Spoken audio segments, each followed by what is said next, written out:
बोलो। आज अपने क्लास 2 चालू करने वाले हैं। चैप्टर 1 अपने लास्ट क्लास जो स्टार्ट किए थे वो कंटिन्यू होगा। बस उससे पहले एक बार बता दो, तुम लोग को ऑडियो सुनाई दे रहा है, चेहरा दिखाई दे रहा है और जिंदगी में क्लैरिटी है? अभी तक क्लैरिटी बस अभी तक होना चाहिए, आगे का क्लैरिटी देखते हैं।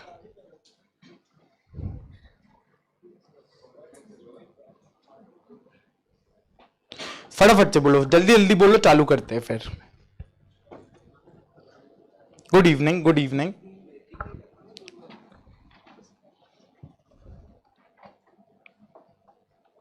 परफेक्ट, आवाज भी सही है, दिखाई भी दे रहा है, सब सही है, क्लैरिटी भी है। ओके, एक बार फटाफट से पहले रिवाइज कर ले। हर क्लास के बिगनिंग में रिवाइज करते हैं और प्लीज तुम लोग साथ साथ बोलना, मेरे को याद है। तो ये रिवीजन तुम लोग के लिए साथ साथ में बोलते हुए चलना, ऑटोमेटिकली तुम लोग देखिएगा याद हो जाएगा।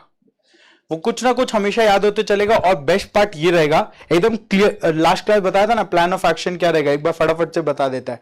अपना यही 2 बुक को फॉलो करना है, ना कोई नोट्स हम लोग बनाएंगे, ना कोई रिवीजन चार्ट्स कभी कुछ रेफर करना है, ना कोई और बुक रेफर करना है, कुछ नहीं रेफर करना है, सिर्फ ये 2 बुक। करेक्ट, ये 2 बुक को हम लोग रेफर करेंगे। फर्स्ट टाइम ऑफ स्टडी वो रहेगा। सेकेंड में अपने क्या करेंगे, यही बुक के बेसिस पे रिविजन चलता हुआ जाएगा।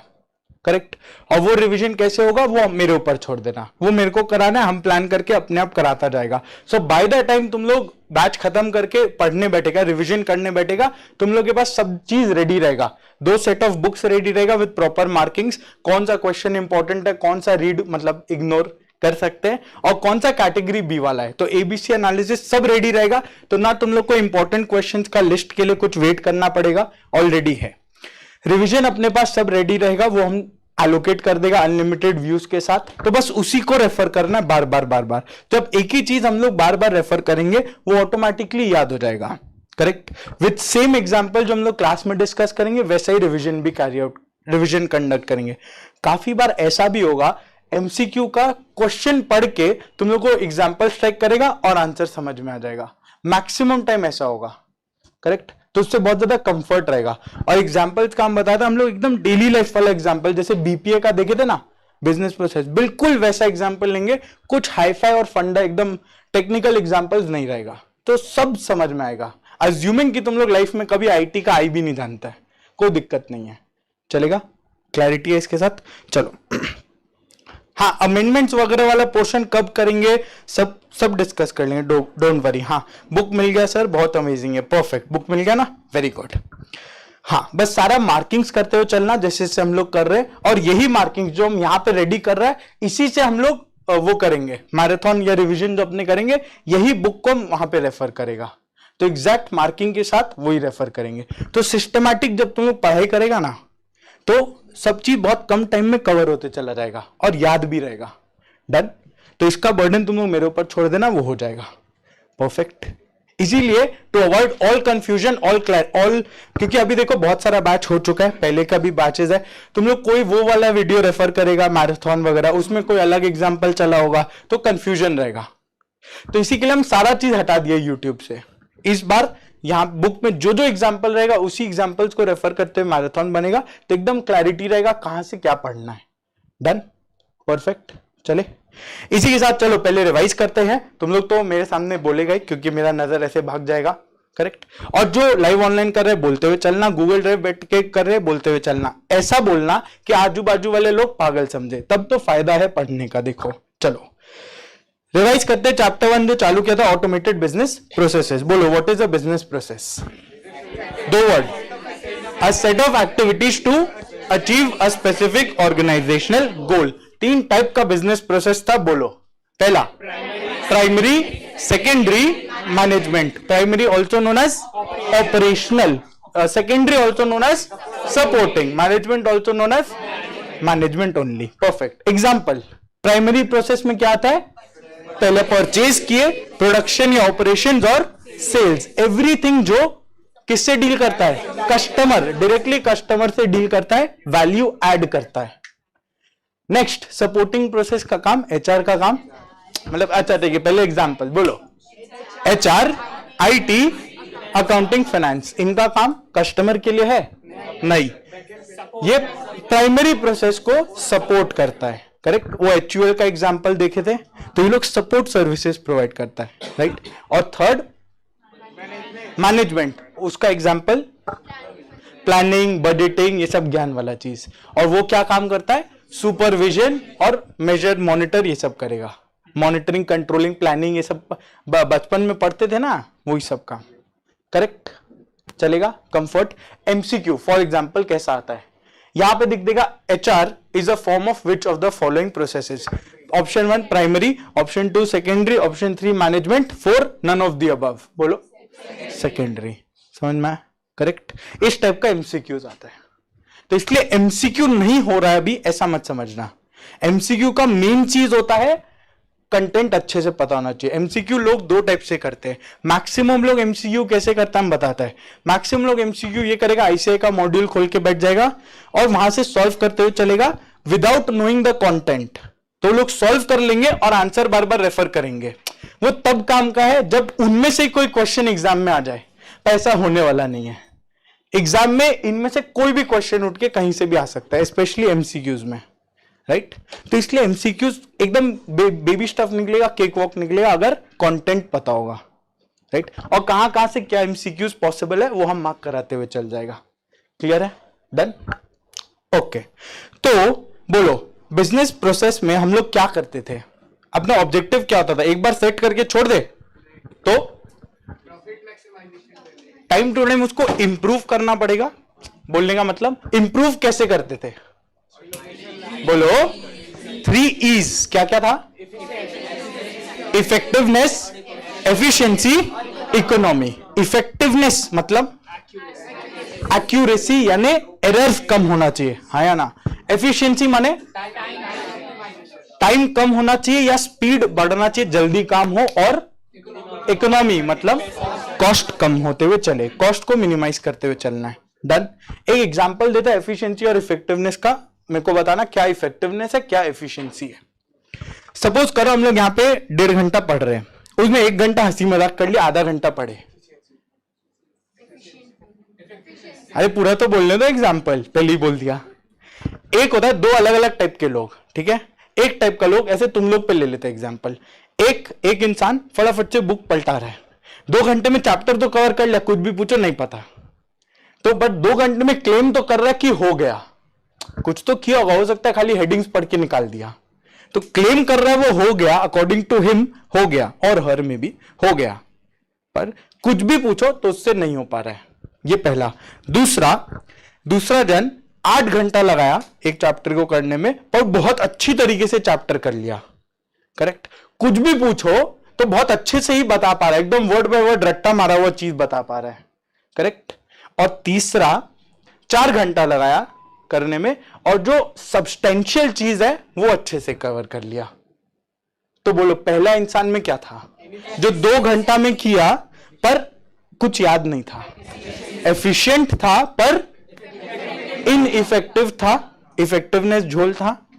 सेकंड इंसान में इफेक्टिव कुछ ज्यादा ही था पर एफिशिएंसी नहीं था। थर्ड के केस में दोनों था, वो इफेक्टिव था कंसिडरिंग एफिशिएंसी इन माइंड। तो अपना आईटी फोकस या ऑटोमेशन फोकस कहां रहता है? पहले में, दूसरे में या तीसरे में? कोई भी चीज तीसरे में ही फोकस रहेगा ना। करेक्ट। मतलब तुम लोग देखो, अगर 8 सब्जेक्ट अपने पास है, 8 सब्जेक्ट बहुत अच्छे से 8 सब्जेक्ट पढ़ते हुए चले जाए, कोई दिक्कत नहीं, आराम से कर लेंगे। पर प्रोवाइडेड हम लोग का एक टारगेट भी तो है दिमाग में, एग्जाम कब देना है? मई 23। तो कहीं ना कहीं एफिशिएंसी को भी दिमाग में लेके चलना पड़ेगा। समझ में आया तीनों का क्लैरिटी? डन। आगे चले। कंफर्ट है ना यहां तक? कहीं भी कुछ भी डाउट हो रोक के पूछ लेना। इसके बाद तो ये 3 E's जो अपने को इंप्रूव करना था वो कैसे कर रहे थे? कैसे कर रहे थे? आईटी यूज करके। याद है ना वो एडमिशन प्रोसेस जो अपने डिस्कस किए थे? यहीं पे होना चाहिए मेरे पास, हाँ ये रहा। ये डिस्कस किए थे, मैनुअल प्रोसेस था। हम स्टूडेंट एंट्री किया, फॉर्म मिला उसको, मैनुअल फॉर्म मिला, वहां पे मोबाइल नंबर ईमेल आईडी का गड़बड़ पॉसिबल था। करेक्ट। ह्यूमन एरर पॉसिबल था, तो पेमेंट में एक एक्स्ट्रा 0 एक कम 0 पॉसिबल था। करेक्ट। उसके बाद इनवॉइस जो बन के आ रहा है जीएसटी रेट गलत हो जाए ये पॉसिबल था। और उसके बाद जो बुक्स दिया जा रहा है वो आईडी कार्ड में गलत फोटो चले जाए वो एरर हो सकता है, और बुक्स में गलत सब्जेक्ट का बुक्स चले जाए वो एरर हो सकता है। मतलब ये सब चीज बाद में रेक्टिफाई हो सकता है, पर अल्टीमेटली टाइम तो वेस्ट हो रहा है ना, हाँ या ना। तो ये एरर्स किसके वजह से था? ह्यूमन एलिमेंट के वजह से। और ये ठीक कैसे होगा? आईटी का यूज करके, टेक्नोलॉजी का यूज करके। तो बोलो ऑटोमेशन अपने क्या बोल रहे थे? ऑटोमेशन में 3 बात किया था। पहला, अरे बोलो, using technology, technology enabled automation होता है। टेक्नोलॉजी को यूज किया क्या चीज के लिए? टू, तुम लोग का आवाज धीमा हो गया है, ऐसा नहीं चलेगा। ऐसा होगा तो माइक उधर ले आएगा, देखो फिर सबको बोलना पड़ेगा, तो इससे अच्छा ऐसे ही बोल लो। टू, रिमूव ह्यूमन एलिमेंट, और उससे क्या होगा? 3 E's इंप्रूव होगा। क्या क्या? Effectiveness, efficiency, economy. परफेक्ट है, चले ठीक है। अब देखो यहां तक हो गया। इसमें से कोई क्वेश्चन पॉसिबल एज सच नहीं, लॉन्ग क्वेश्चन में एमसीक्यू में यहां से पॉसिबल है, तो इसमें एक एमसीक्यू लिख लो ऊपर में। कैटेगरीज ऑफ बिजनेस प्रोसेस जो है ना, ऊपर में एमसीक्यू लिख लो। एक एमसीक्यू इधर से आ सकता है। आगे चले, परफेक्ट। अब आ जाओ ऑटोमेशन। ऑटोमेशन में अपने को 3-4 क्वेश्चन करना है। वो 3-4 क्वेश्चन अब देखना, लॉन्ग क्वेश्चन को अपने किस तरीके से कवर करने वाले हैं, ठीक है। देखो पहला question, factors affecting BPA success. Automation करने का 1000 अलग अलग तरीका हो सकता है, पर ऑटोमेशन सक्सेसफुल है या नहीं ये तो पता लगाना पड़ेगा या नहीं? हाँ, तो कब सक्सेसफुल होगा? जब उसका 4 फैक्टर कवर हो।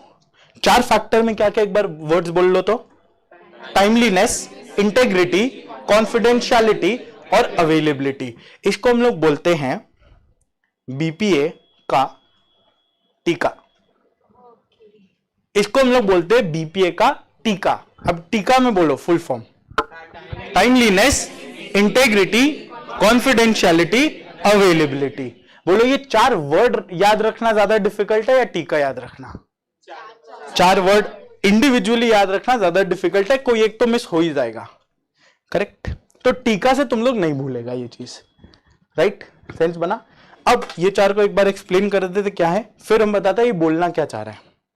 देखो सबसे पहला यहां पे बोलना चाह रहा है कि अगर हम लोग कहीं पे भी टेक्नोलॉजी यूज कर रहे हैं तो वो सक्सेसफुल कब होगा? टेक्नोलॉजी का भी एक तो कॉस्ट होगा ना। जैसे अगर अपने पूरा एडमिशन में उसको ऑटोमेट कर रहे हैं, कैसे करेंगे? वेबसाइट वगैरह यूज करके, तो वेबसाइट का कॉस्ट होगा या नहीं होगा? होगा। वेबसाइट बनाने का भी खर्चा लगेगा, तो वो कॉस्ट जस्टिफाइड होना चाहिए या नहीं होना चाहिए? होना चाहिए, तभी हम लोग बोलेंगे ये ऑटोमेशन जस्टिफाइड है। तो वो कैसे होगा? जब ये 4 चीज पूरा हो। तुम लोग एकदम डायरेक्टली रिलेट कर लेगा एग्जांपल अगर हम सही दे दे तो। पहला कॉन्फिडेंशियलिटी का बात करते हैं। कॉन्फिडेंशियलिटी मतलब जानता है? अच्छे से जानता होगा। तुम लोग का फोन में पासवर्ड है वो अलग, अगर खोल लो तो व्हाट्सएप में एक और पासवर्ड, वो क्यों? कि भूल चुक में भी कोई फोन एक्सेस कर ले चलेगा, व्हाट्सएप नहीं करना चाहिए। बोलो क्या छुपा रहा है? बहुत कुछ, बस उसी को अपने कॉन्फिडेंशियलिटी बोले, हाँ या ना? टेक्नोलॉजी तो तुम लोग अच्छे से यूज कर ही रहा है, कोई दिक्कत ही नहीं है, हाँ या ना? अब इसको अगर हम लोग नॉर्मल सेंस में बोले, सुपर 30 देखा है? सुपर 30 देखा ही होगा, कोई भी है जो नहीं देखा है? देखता है ना मूवीज तुम लोग। सुपर 30 ऋतिक रोशन वाला, हाँ, आनंद कुमार के ऊपर जो है, हाँ। अब उसमें लास्ट में जाके वो आईआईटी का रिजल्ट कैसे छापता है याद है? आईआईटी का रिजल्ट वो नोटिस बोर्ड में टांग देता है ना सबका रिजल्ट, और सबको अपना जाके नाम देखना पड़ता है। सोच के देखो तुम लोग का सीए का रिजल्ट वैसे निकल जाए तो। आईसीआई के बाद नोटिस बोर्ड है, जानते ना? आईसीआई के बाहर जो वॉल पे नोटिस बोर्ड है वहां पे सबका ऐसे टांग दे, कितने लोग पास हुए उन लोग का लिस्ट टांग दिया। तो सोचो सीए छोड़ नहीं देगा उसी दिन जिस दिन ऐसा रिजल्ट निकलने लग गया। बोलो बोलो, छोड़ देगा ना? हाँ, तो यहां पे क्या प्रॉब्लम आया? नहीं वो छोड़ो, आईटी का प्रॉब्लम है पता है, पर अपना रिजल्ट दुनिया को दिख रहा है नहीं दिख रहा है? हम लोग अपना देखेंगे नहीं देखेंगे, किसी का कॉल जरूर आ जाएगा तुम्हारा ये रिजल्ट है। तो यहां प्रॉब्लम क्या है? कॉन्फिडेंशियलिटी, हाँ या ना? तो यहां आईटी का सही यूज हो पाया? नहीं हो पाया, करेक्ट है। कॉन्फिडेंशियलिटी दिक्कत, मतलब अगर इसको टेक्निकल लैंग्वेज में बोले, ये नॉर्मल लैंग्वेज था, टेक्निकल लैंग्वेज में अपने बस कीवर्ड्स भी साथ में देखेंगे। क्या ऐसा बोल सकता है कि जो इंसान नहीं देखना चाहिए, मतलब सपोज करो मेरा रिजल्ट है, तो वो तुम लोग देख सकता है नहीं देख सकता है विदाउट माई परमिशन? नहीं देख सकता आइडियली। तो ऐसा बोल सकते हैं अनऑथराइज्ड डिस्क्लोजर नहीं होना चाहिए, हाँ या ना? हाँ। बैंक बैलेंसेस के केस में एक और एग्जांपल, बैंक बैलेंसेस के केस में अगर मेरा बैंक बैलेंस है जो भी है, तो वो मेरे परमिशन के बिना किसी और को दिख सकता है? आइडियली नहीं दिखना चाहिए। और अगर दिख रहा है तो क्या गड़बड़ है? हाँ, जो होगा वो छोड़ो, गड़बड़ है, कुछ तो गड़बड़ है। आईटी को हम लोग ढंग से यूज नहीं कर रहे हैं, कॉन्फिडेंशियलिटी का दिक्कत है, हाँ या ना? डन। नेक्स्ट जो लिखवाना है एक बार में लिखा देगा, एग्जाम्पल से पहले टॉपिक बता देता है। इंटेग्रिटी। इंटेग्रिटी मतलब समझता है? ये क्या कर रहा है? नहीं, बस बोल दो मत, जैसे हम इंटेग्रिटी बोले ऐसे कर रहा है, ठीक है ना?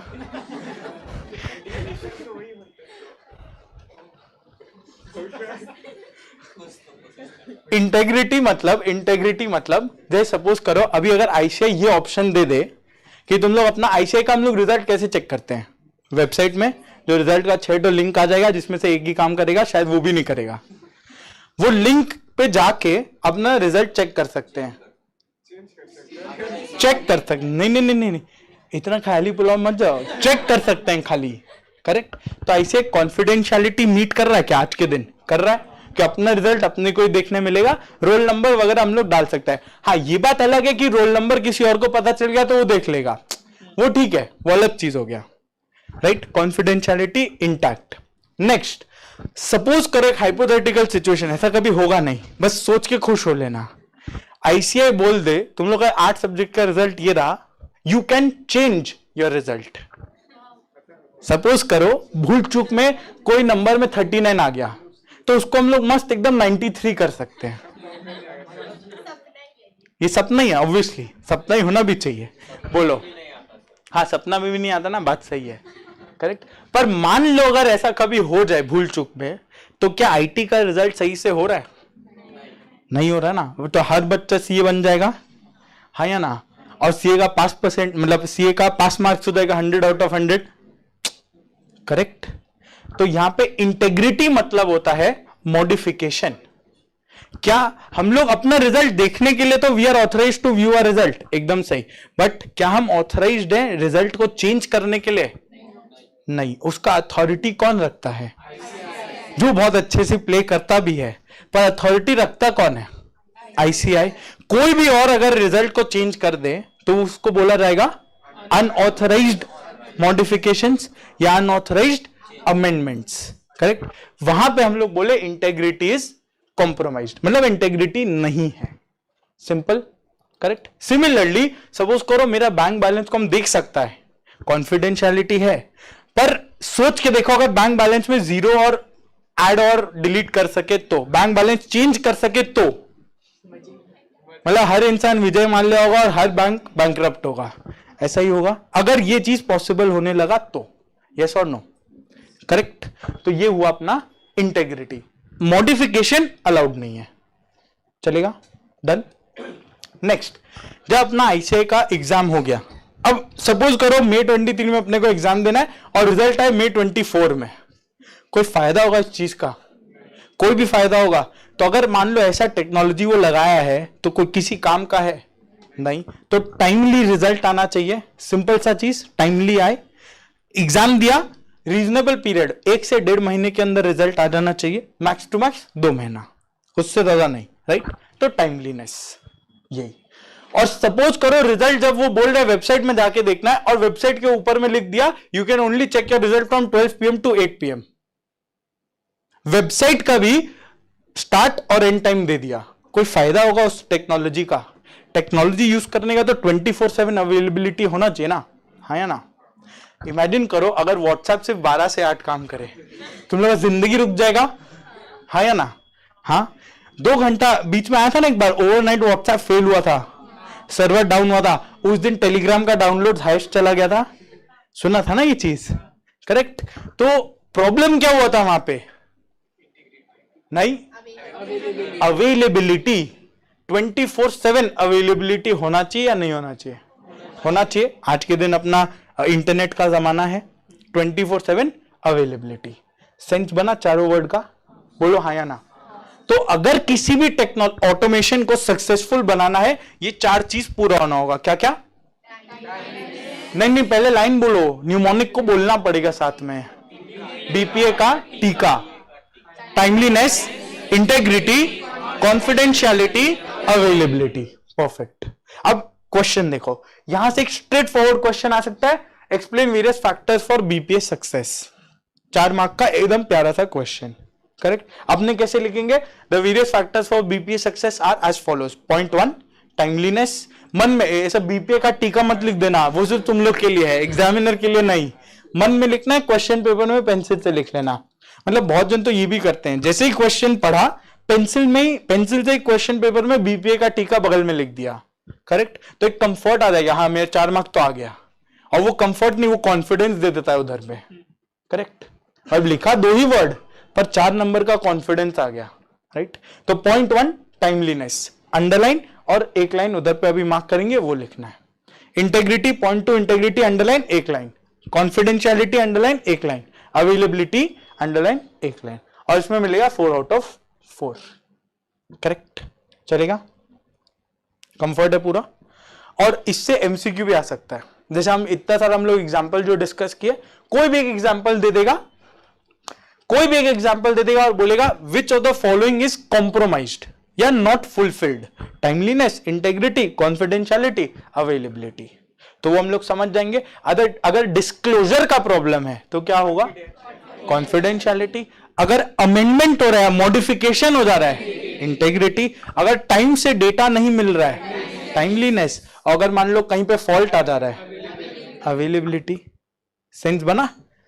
अंडरस्टैंडिंग बेटर है? बस इसी तरीके से अपने को पूरा सब्जेक्ट निपटाना है। डन है? चलिए आगे। अब देखो, इस टॉपिक को प्यार से इंपॉर्टेंट मार्क कर लो।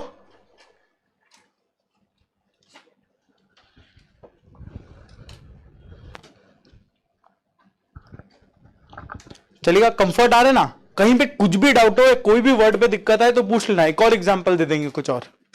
डन? अब मैक्सिमम एग्जांपल तो हम वही देगा जो तुम लोग डेली लाइफ में करता है, शर्म आ जाएगा। देखो कॉन्फिडेंशियलिटी में देखो यहां पे लिखा है to ensure data is only available to person who have the right to see it. मतलब हम लोग बस 2 वर्ड नीचे में लिख लेते हैं, अनऑथराइज्ड डिस्क्लोजर नहीं होना चाहिए, हाँ या ना? अनऑथराइज्ड डिस्क्लोजर नहीं होना चाहिए ना?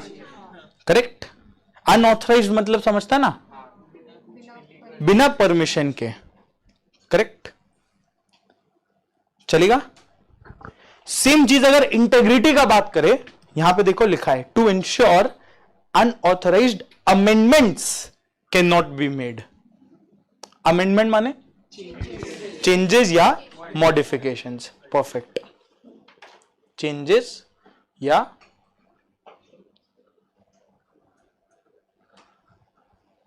मॉडिफिकेशन। परफेक्ट। बोलो कंफर्ट है पूरा? कोई दिक्कत? टाइमली माने एक रीजनेबल टाइम के अंदर सारा काम होना चाहिए। Made available at the right time. Exam हुआ 2 महीने के अंदर रिजल्ट आए। एग्जाम्पल में लिख लो एग्जाम रिजल्ट्स, तो याद रहेगा। करेक्ट है? बता रहे, यही क्वेश्चन हम वेट कर रहे थे, टाइमलीनेस और अवेलेबिलिटी में क्या फर्क है, ये भी बता देते हैं। डन है? टाइमली और अवेलेबिलिटी हुआ, ये इसमें देखो ये टाइमलीनेस का वर्ड्स कॉपी कर दिया था। प्रिंटर भी देखो कुछ कंज्यूम करके बुक बना था, उसको हटा दो। अवेलेबिलिटी के बगल में हम लोग लिखते हैं to be made available 24/7। Correct. फर्क क्या है? देखो फर्क ये है कि सपोज करो अपना रिजल्ट वाला एग्जांपल दे, कुछ और दे, कुछ और, ओके फाइन। लेट्स से तुम लोग सब फीस पे करके बैठ रहे इधर, नहीं कोई बात नहीं, हम सोशल सर्विस मान लेगा, कर दिया ना, वेरी गुड, बहुत बढ़िया, करना ही था। सुनो है, पेटीएम थोड़ी हम सुनो सुनो सुनो, जब तुम लोग फीस पे किया कैसे किया होगा, UPI, credit card, debit card, ऐसे कुछ कोई एक मोड होगा, हाँ या ना? अब सोच के देखो, यूपीआई तुम लोग आज कर रहा है पर मेरे पास 15 दिन बाद आ रहा है, अगर ऐसा मोड ऑफ पेमेंट होने लग गया तो वो मोड ऑफ पेमेंट इतना हिट होगा, नहीं हो पाएगा। यूपीआई का सक्सेस के पीछे आज के दिन क्या फायदा है, रीजन क्या है, वो इंस्टेंट है। हम लोग चैप्टर 5 करेंगे कोर बैंकिंग सिस्टम, उसमें हम तुम लोगों को बताएगा यूपीआई आज के दिन इंडिया को लीडर बना दिया है अमंगस्ट ग्लोबल कंट्रीज। इनफैक्ट अभी रिसेंट न्यूज चल रहा था, आरबीआई, अब सिंस बात छिड़ गया, एक मिनट बस तुम लोगों को थोड़ा नॉलेज दे देता है। आरबीआई एमसीए को बोला, एमसीए समझता ना, कॉर्पोरेट अफेयर्स, और आरबीआई रिजर्व बैंक। आरबीआई का ब्रेन चाइल्ड है यूपीआई, आरबीआई बनाया है। आरबीआई एमसीए को बोला कि हम लोग को यूपीआई में वो चार्ज करना चाहिए, क्या बोलते हैं, ट्रांजैक्शन कॉस्ट, 1-2 रुपया जो भी ट्रांजैक्शन कॉस्ट चार्ज करना चाहिए। बोलो तुम लोग के हिसाब से क्या होना चाहिए, होना चाहिए नहीं होना चाहिए? नहीं होना चाहिए, क्यों? क्योंकि हम लोग फंस जाएंगे फिर, करेक्ट? चलो एकदम सही, नहीं होना चाहिए। और एमसीए भी बोला कि कॉस्ट चार्ज नहीं होगा, एकदम सही। पर अब जब कॉस्ट चार्ज नहीं होगा, किसी को तो इसका नुकसान उठाना पड़ेगा। यूपीआई इज अ टेक्नोलॉजी, हाँ या ना? अब वो टेक्नोलॉजी के पीछे बहुत सारा खर्चा लग रहा है, तो कौन उठा रहा है वो कॉस्ट? गवर्नमेंट उठा रहा है, करेक्ट? गवर्नमेंट उठा रहा है वो कॉस्ट। और एमसीए भी यही बोला कि कंज्यूमर्स इसका कॉस्ट बेयर नहीं करेंगे। इनफैक्ट वो लोग क्या मॉडल में जा रहा है पता है? वो लोग तुम लोग स्वाइप टेक्नोलॉजी सुना है, जो फॉरेन पेमेंट्स के लिए यूज होता है? अच्छा छोटा हम बताते हैं और सिंप्लीफाइड। एमसीए का प्लान ऑफ एक्शन क्या है? वो यूपीआई जो टेक्नोलॉजी है वो बाकी कंट्रीज को सेल करेगा। ये टेक्नोलॉजी सोच के देखो, इंडिया में बनाया गया कोई टेक्नोलॉजी बाकी कंट्रीज को सेल किया जा रहा है for using it, for being used in their countries, और वो लोग रॉयल्टी देंगे इंडिया को, करेक्ट? क्योंकि इंडिया का पेटेंट हो गया ना इस टेक्नोलॉजी पे, वो लोग रॉयल्टी देंगे, उससे यूपीआई का पैसा भी निकल जाएगा। सेंस बना? क्लैरिटी है? तो ये जो टेक्नोलॉजी है, तभी तुम लोग देख पाते हैं हर चाय वाले के पास, हर पान वाले के पास, ऑटो वाले, बस वाले के पास क्यूआर कोड आ गया है। अगर वही 1-2 रुपया डालने लग जाए, 1-2 रुपया डालने लग जाए, कोई भी यूज करेगा? क्यों कोई 2 रुपया एक्स्ट्रा कॉस्ट दे? तुम लोग पता है डेबिट कार्ड, क्रेडिट कार्ड इतना हिट इसीलिए नहीं हो पाया क्योंकि उसमें ट्रांजैक्शन कॉस्ट आ जाता है। क्लैरिटी है? ये था टेक्नोलॉजी। अब ये क्यों था? क्योंकि इस पे चारों चीज फिट हो रहा है। कॉन्फिडेंशियलिटी है, हम लोग अपना बैलेंस खुद ही देख सकते हैं। इंटेग्रिटी है, कैसे है? कुछ भी इसमें बैलेंस वगैरह चेंज नहीं हो सकता, जो है वही रहेगा, हाँ या ना? हाँ। टाइमलीनेस है, इंस्टेंट ट्रांजैक्शन हो रहा है, मतलब 10 मिनट का भी डिले नहीं है। कभी हर दिन सर्वर प्रॉब्लम हो सकता है, वो अलग बात होता है। टाइमलीनेस है और अवेलेबिलिटी है। टाइमलीनेस अवेलेबिलिटी में फर्क क्या है सुन लो। टाइमलीनेस माने जैसे ही ट्रांजैक्शन किया, इधर डेबिट हुआ तुरंत, उधर क्रेडिट हुआ, करेक्ट? उल्टा लेते अच्छा लगता है, उधर डेबिट हुआ तुरंत, इधर क्रेडिट हुआ, करेक्ट? समझ में आया? तो टाइमली है, तुरंत तुरंत काम हो रहा है। अवेलेबिलिटी, अवेलेबिलिटी में क्या आया? सपोज करो यूपीआई में हम ये डाल दे, 8 बजे के बाद यूपीआई का सर्वर नहीं काम करेगा। अब सोच के देखो, 9 बजे अगर हम लोग को कोई पेमेंट करना है तो क्या करें? अब उसके लिए फिर से कैश देना पड़ेगा। तो क्या वो फिर से यूपीआई पूरा पर्पस सर्व कर पा रहा है? नहीं। कैश को कहां कम कर पाया? करेक्ट, नहीं कर पा रहा है। तो ये फर्क था टाइमलीनेस और अवेलेबिलिटी में। सेंस बना पूरा? 100% डन है बात। चले आगे। अब वैसे एक बात तुम लोगों को बता देता है, बहुत सारा कोई भी गवर्नमेंट का कोई भी पॉलिसीज खराब रह सकता है, पर जो यूपीआई टेक्नोलॉजी है ना, ये अल्टीमेटली डीमोनेटाइजेशन भी कैश खत्म नहीं कर पाया। जो कैश खत्म कर पाएगा वो यूपीआई ही कर पाएगा। कि अब सोच के देखो, कुछ किसी सैलरी, जब तुम लोग जॉब करेगा आज से 2 साल बाद, करेक्ट? अगर जॉब कर रहा है, सपोज यूपीआई नहीं होता, कैसे पेमेंट करता? Debit card credit card use करता, पर हर बार नहीं करता कि उसमें भी ट्रांजैक्शन कॉस्ट लग रहा है। तो अल्टीमेटली हम लोग एटीएम में जाते, कैश उठाते, पेमेंट करते, हाँ या ना? फिर से कैश इकोनॉमी आ रहा है। तो यूपीआई बिकॉज वो फ्री ऑफ कॉस्ट है, सैलरी हम लोग के पास बैंक में आया, तब क्या कोई कैश उठाएगा? कोई भी कैश उठाएगा? मतलब अब जो मेरा फ्रेंड लोग ऐसे जॉब कर रहा है ना, वो लोग 20 रुपए भी कैश नहीं रखता है। कैलकाटा में तो फिर भी थोड़ा बहुत कैश चलता है, बॉम्बे जाओ, बैंगलोर जाओ, दिल्ली जाओ, यूपीआई इतना ज्यादा फास्ट चल रहा है ना, और हर एक जन के पास यूपीआई है, हर एक जन। मतलब कोई पब्लिक ट्रांसपोर्ट में घूम लो यूपीआई चलेगा, उबर ओला में तो ऐसे भी है ही, सब्जी खरीदने जाओ उसके पास यूपीआई है, हर एक जन के पास यूपीआई है। तो बोलो वो कैश क्यों कैरी करेगा? वो क्यों जाएगा एटीएम, क्यों निकालेगा 5,000 रुपए, और क्यों वो रिस्क रखेगा कैरी करने का? समझ में? क्लैरिटी है पूरा? डन? आगे चले? ओके, तो बीपीए का टीका डन है, एक क्वेश्चन इससे पॉसिबल है। दूसरा, अब एक बात बताओ, ये जो अपना प्रोसेस था इसको हम लोग ऑटोमेट कर रहे थे, कैसे ऑटोमेट किया था एक बार रिकॉल कर ले। पहले बोलो आया, अब तुम लोग आएगा वो ऑटोमेट नहीं हो सकता है, आना तो खुद से ही पड़ेगा। नेक्स्ट, एडमिशन फॉर्म, क्या ये ऑटोमेट हो सकता है? कैसे? गूगल फॉर्म, ई फॉर्म, या वेबसाइट में कोई लिंक, कैसे भी देके हम लोग ऑनलाइन डेटा कलेक्ट कर सकते हैं। डन, वो हुआ ऑटोमेशन। अब इसमें रिस्क क्या था?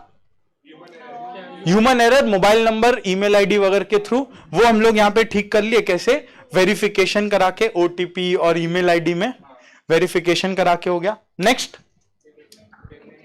पेमेंट में जीरो एक्स्ट्रा और कम आ जाए उसका प्रॉब्लम नहीं है, वो फिक्स नंबर ही है जो आएगा। करेक्ट?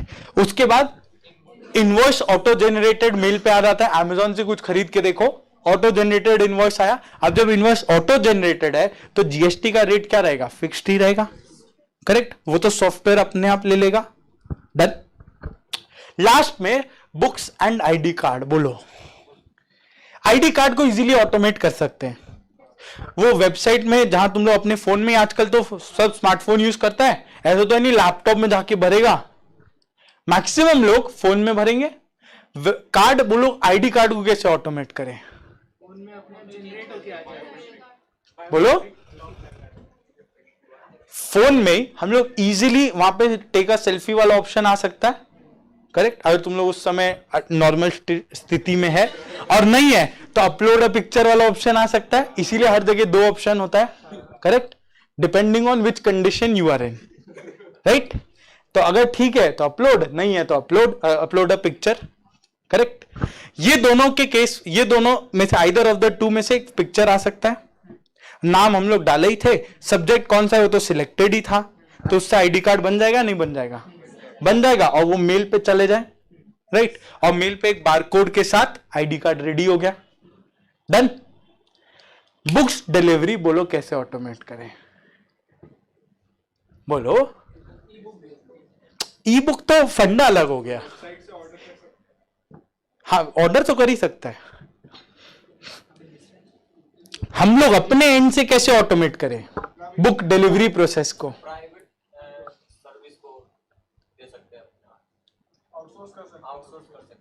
नहीं, आउटसोर्स होके भी ऑटोमेशन क्या हुआ? वो तो ठीक है, हम लोग अपना काम कम कर दिए। टेक्नोलॉजी कैसे यूज करें बुक्स को? एक चीज है जो इंडिया में नहीं चलेगा, ड्रोन डिलीवरी। सुने कभी नाम? अमेजॉन टेस्ट कर रहा है, इंडिया के लिए नहीं बना, हम तो पहले ही बोला अमेजॉन टेस्ट कर रहा है बुक्स डिलीवरी के लिए। अब सपोज करो हम लोग बुक्स डिलीवरी के लिए ड्रोन को ऑटोमेट कर दे, एड्रेस तो दिया है, हर ड्रोन में नेविगेशन है, वही एड्रेस हम लोग ड्रोन में फिट कर दे तो बुक्स का पैकेट वहां ले जाएगा। वो बात अलग है, अपने इंडिया में तो ना बुक्स आएगा ना ड्रोन आएगा, दोनों गायब हो जाएगा, वो बात अलग है। इसलिए इंडिया के लिए नहीं बना है, पर किया जा सकता है, हाँ या ना? करेक्ट? तो नॉर्मल इंसान के पॉइंट ऑफ व्यू से सोचो, क्या हम लोग ये बुक्स डिलीवरी को ऑटोमेट करेंगे भी या नहीं? नहीं। क्यों? हाँ, इंडिया के लिए drone delivery is not feasible, और वो कभी फीजिबल नहीं होगा। हाँ वेंडिंग मशीन ला सकता है, पर वेंडिंग मशीन ला सकता है बहुत अच्छा है, पर उसके लिए फिजिकली प्रेजेंट होना होगा एडमिशन लेने के लिए। आपका आईडी कार्ड में बारकोड रहेगा, बारकोड को स्कैन करेगा, उस हिसाब से बुक्स देगा। अरे नहीं नहीं, सपोज करो हम लोग वेंडिंग मशीन डाल दे, अब बुक्स में वेंडिंग मशीन डाल दे, वो बुक्स वेंडिंग मशीन से निकाल देगा, यही तो। पर उसके लिए स्टूडेंट को तो वहां प्रेजेंट होना होगा ना, आके घर तक डिलीवरी कैसे होगा, करेक्ट। तो ऑल इन ऑल हम लोग का कंक्लूजन यही बैठा कि बुक्स डिलीवरी को ऑटोमेट करके सेंस नहीं निकल रहा। क्यों? अरे ड्रोन वापस नहीं आ रहा है, मतलब बहुत बड़ा कॉस्ट है ना। हर डिलीवरी के लिए हम लोग एक ड्रोन थोड़ी खरीदेंगे, फीस कितना बढ़ जाएगा, 2 लाख रुपए हो जाएगा, सोचो। करेक्ट, बात समझ रहे हैं? क्लियर है ना? तो मेरा नेक्स्ट टॉपिक बस यही है। हाँ देव बोला ड्रोन से, वेरी गुड। देखो देखो सुनो, अब मेरा नेक्स्ट क्वेश्चन यही है, कहां गया बुक। मेरा नेक्स्ट क्वेश्चन है किस टाइप के प्रोसेस को ऑटोमेट किया जाए। हर प्रोसेस को तो नहीं करेंगे, तो किस टाइप के प्रोसेस को ऑटोमेट किया जाए, अपना नेक्स्ट क्वेश्चन। डन, ये इंपॉर्टेंट है अगेन, इसीलिए हम यहां पे टाइम दे रहे हैं क्योंकि ये important topic. Which type of processes should be automated, correct. अभी हम यहां पे एक न्यूमोनिक लिख रहा है, लास्ट में हम लोग इसको रिलेट कर देंगे। हम लोग ऊपर पढ़े थे फैक्टर अफेक्टिंग सक्सेस में क्या था, बीपीए का टीका। अब वो टीका हम लोग कहां से खरीद रहे हैं,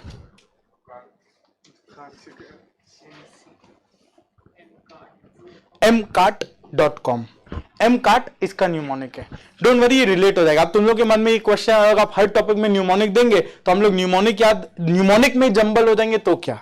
अरे डोंट वरी, वो हम रिलेट कराते हुए चलेगा, करेक्ट।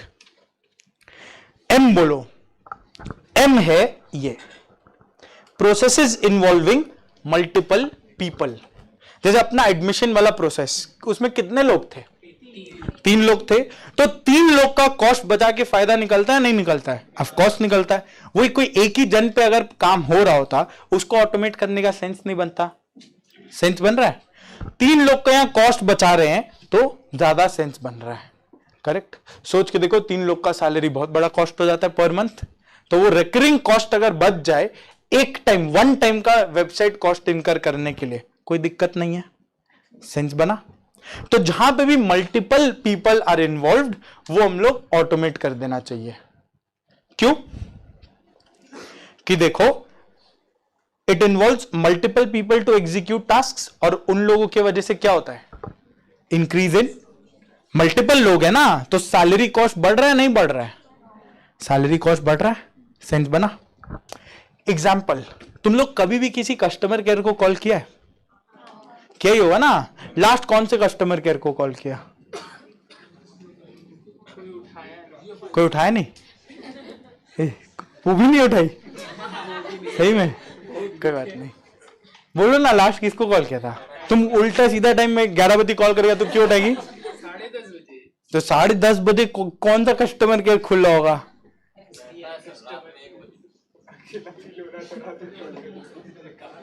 तुम लोग कस्टमर केयर से गलत समझ रहा है। कोई एक नॉर्मल प्रोडक्ट का या नॉर्मल कंपनी का कस्टमर सर्विस डिपार्टमेंट, उसको कॉल करने का बात चल रहा है। फॉर एग्जाम्पल अमेजॉन, वही मानना नहीं, वही कर रहे हैं, ठीक है ना। प्रायोरिटीज क्लियर रख लो थोड़ा सा।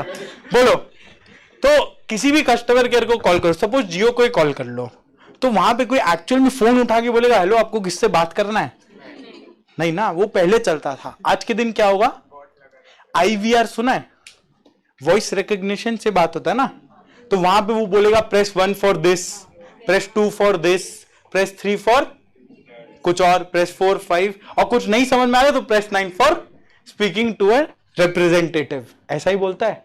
और उसमें से जो ऑप्शन हम लोग सिलेक्ट करेंगे वो उसके पास पहुंच जाएगा, उस कंसर्न डिपार्टमेंट के अपने आप पहुंच जाएगा। तो क्या यहाँ पे मल्टीपल लोग इन्वॉल्व है, अलग अलग डिपार्टमेंट्स आ जा रहे हैं ना, तो मल्टीपल लोग इन्वॉल्व है, उसको ऑटोमेट करके फायदा है, क्योंकि एक ऑटोमेट करने की वजह से बहुत सारा सैलरी कॉस्ट बच रहा है, करेक्ट। समझ में आया, processes involving MM, multiple people, क्योंकि वो कॉस्ट बचाएगा। एग्जाम्पल अपना एडमिशन वाला प्रोसेस, एडमिशन या कस्टमर केयर, तुम लोग वाला नहीं, नॉर्मल वाला, हाँ कस्टमर केयर।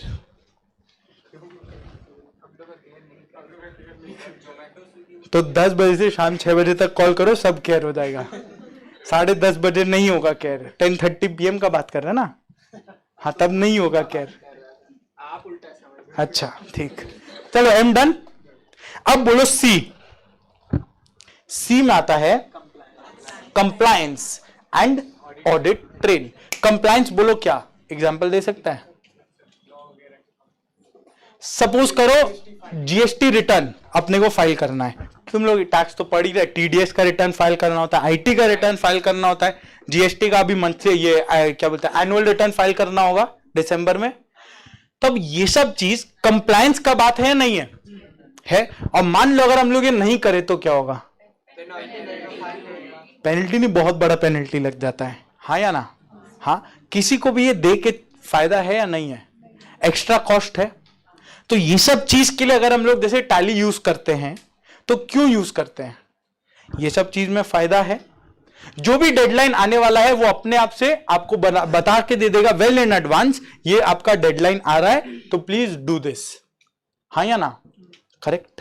तो कंप्लायंस में हेल्प कर रहा है। कैसे हेल्प कर रहा है? कैसे हेल्प कर रहा है कंप्लायंस में? सेविंग,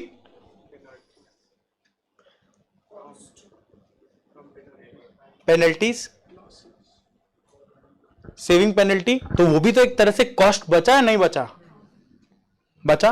और तो और मान लो अगर हम लोग मैनुअली रिटर्न वगैरह भरे, एरर का चांस है, करेक्ट। फिर से वो बाद में बोलेगा, नोटिस आएगा स्क्रूटनी का, ये गड़बड़ है वो गड़बड़ है, इसको जस्टिफाई करिए, तो वहां एरर्स का चांस है, राइट। तो इसको ऑटोमेट करना चाहिए नहीं करना चाहिए? करना चाहिए। इसलिए आज के दिन देख लो जीएसटी का वेबसाइट बना हुआ है, इनकम टैक्स का वेबसाइट बना हुआ है, सेंस बन रहा है, क्लैरिटी है।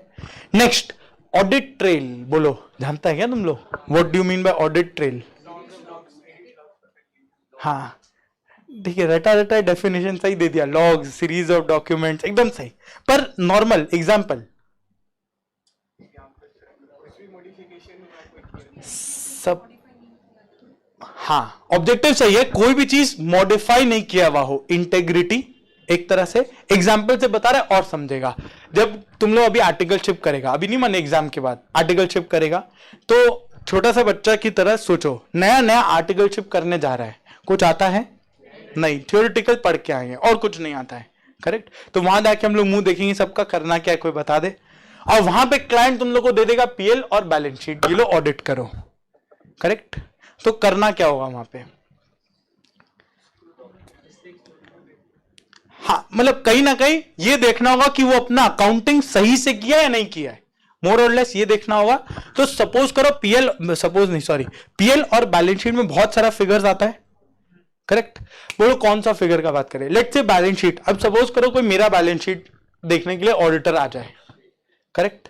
तो वो मेरा बैलेंस शीट में क्या देखेगा? अलग अलग फिगर्स देखेगा। सपोज करो एक बार के लिए मान लो तुम लोग डेटर्स की तरह खड़ा है नहीं कोई, मान लो डेटर्स, तुम लोग डेटर्स की तरह, मेरे बुक्स में डेटर्स कौन होगा? इतना डाउट में क्या देख रहा है? अरे डेटर सप्लायर क्यों होगा? तुम लोग ही तो होगा ना, इफ एट ऑल। है नहीं कोई, हाइपोथेटिकल एग्जांपल, तुम लोग होगा डेटर, हाँ या ना? होगा। अब जब ऑडिटर आके मेरा बैलेंस शीट लिया, उसको ये चेक करना है ये डेटर्स का बैलेंस सही है या नहीं है, यस और नो, चेक करेगा। तो जैसे ही डेटर्स, अब डेटर्स का तो कंसोलिडेटेड नंबर होगा बैलेंस शीट में, अब जैसे ही उसका ब्रेकअप देखेगा, तो जैसे सीए में ईआईएसएसएम का कुछ डेटर्स होगा, फिर वहां ओएमएसएम सीएमए में उसका कुछ डेटर्स होगा, उसको एक बाइफर्केशन मिला, हाँ या ना?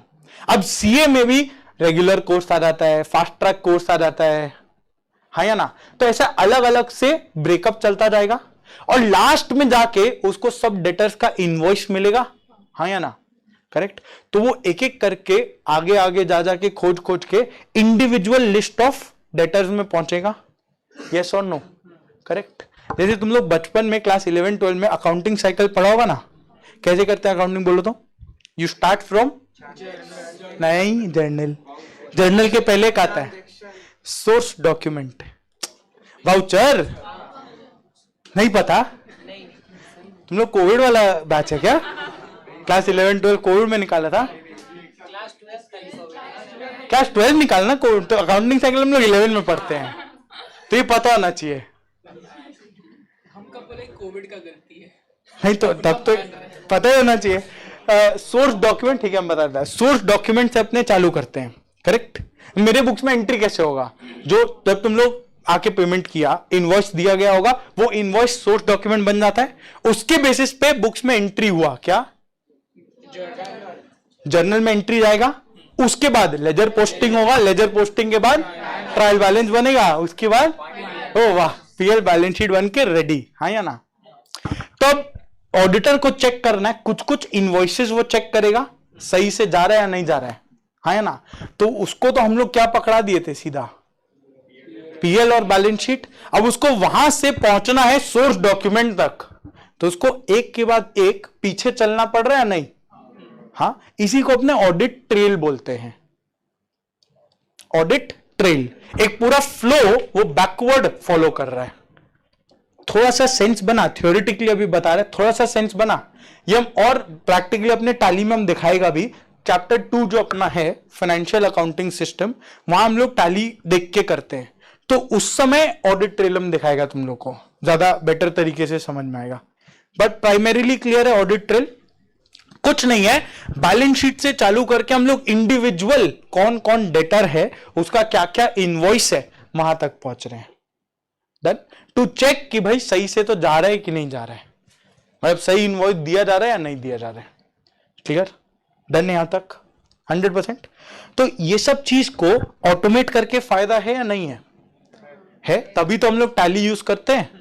टैली के वजह से अकाउंटेंट का काम बहुत सिंप्लीफाई हो गया, ऑडिटर का काम बहुत सिंप्लीफाई हो गया। वरना सोच के देखो, ऑडिटर बेचारा जाएगा ऑडिट करने, और वो बही खाता जानता है जो पहले मुनीम लोग यूज करते थे, रेड कलर का, जो सिर्फ आज के दिन दिवाली पूजा में काम आता है और बाकी नहीं, समझ में आया? वो वाला बही खाता, उसको हम लोग बही खाता बोलते हैं। रेड बुक और एक पेन, नया वाला पेन होना चाहिए, राइट।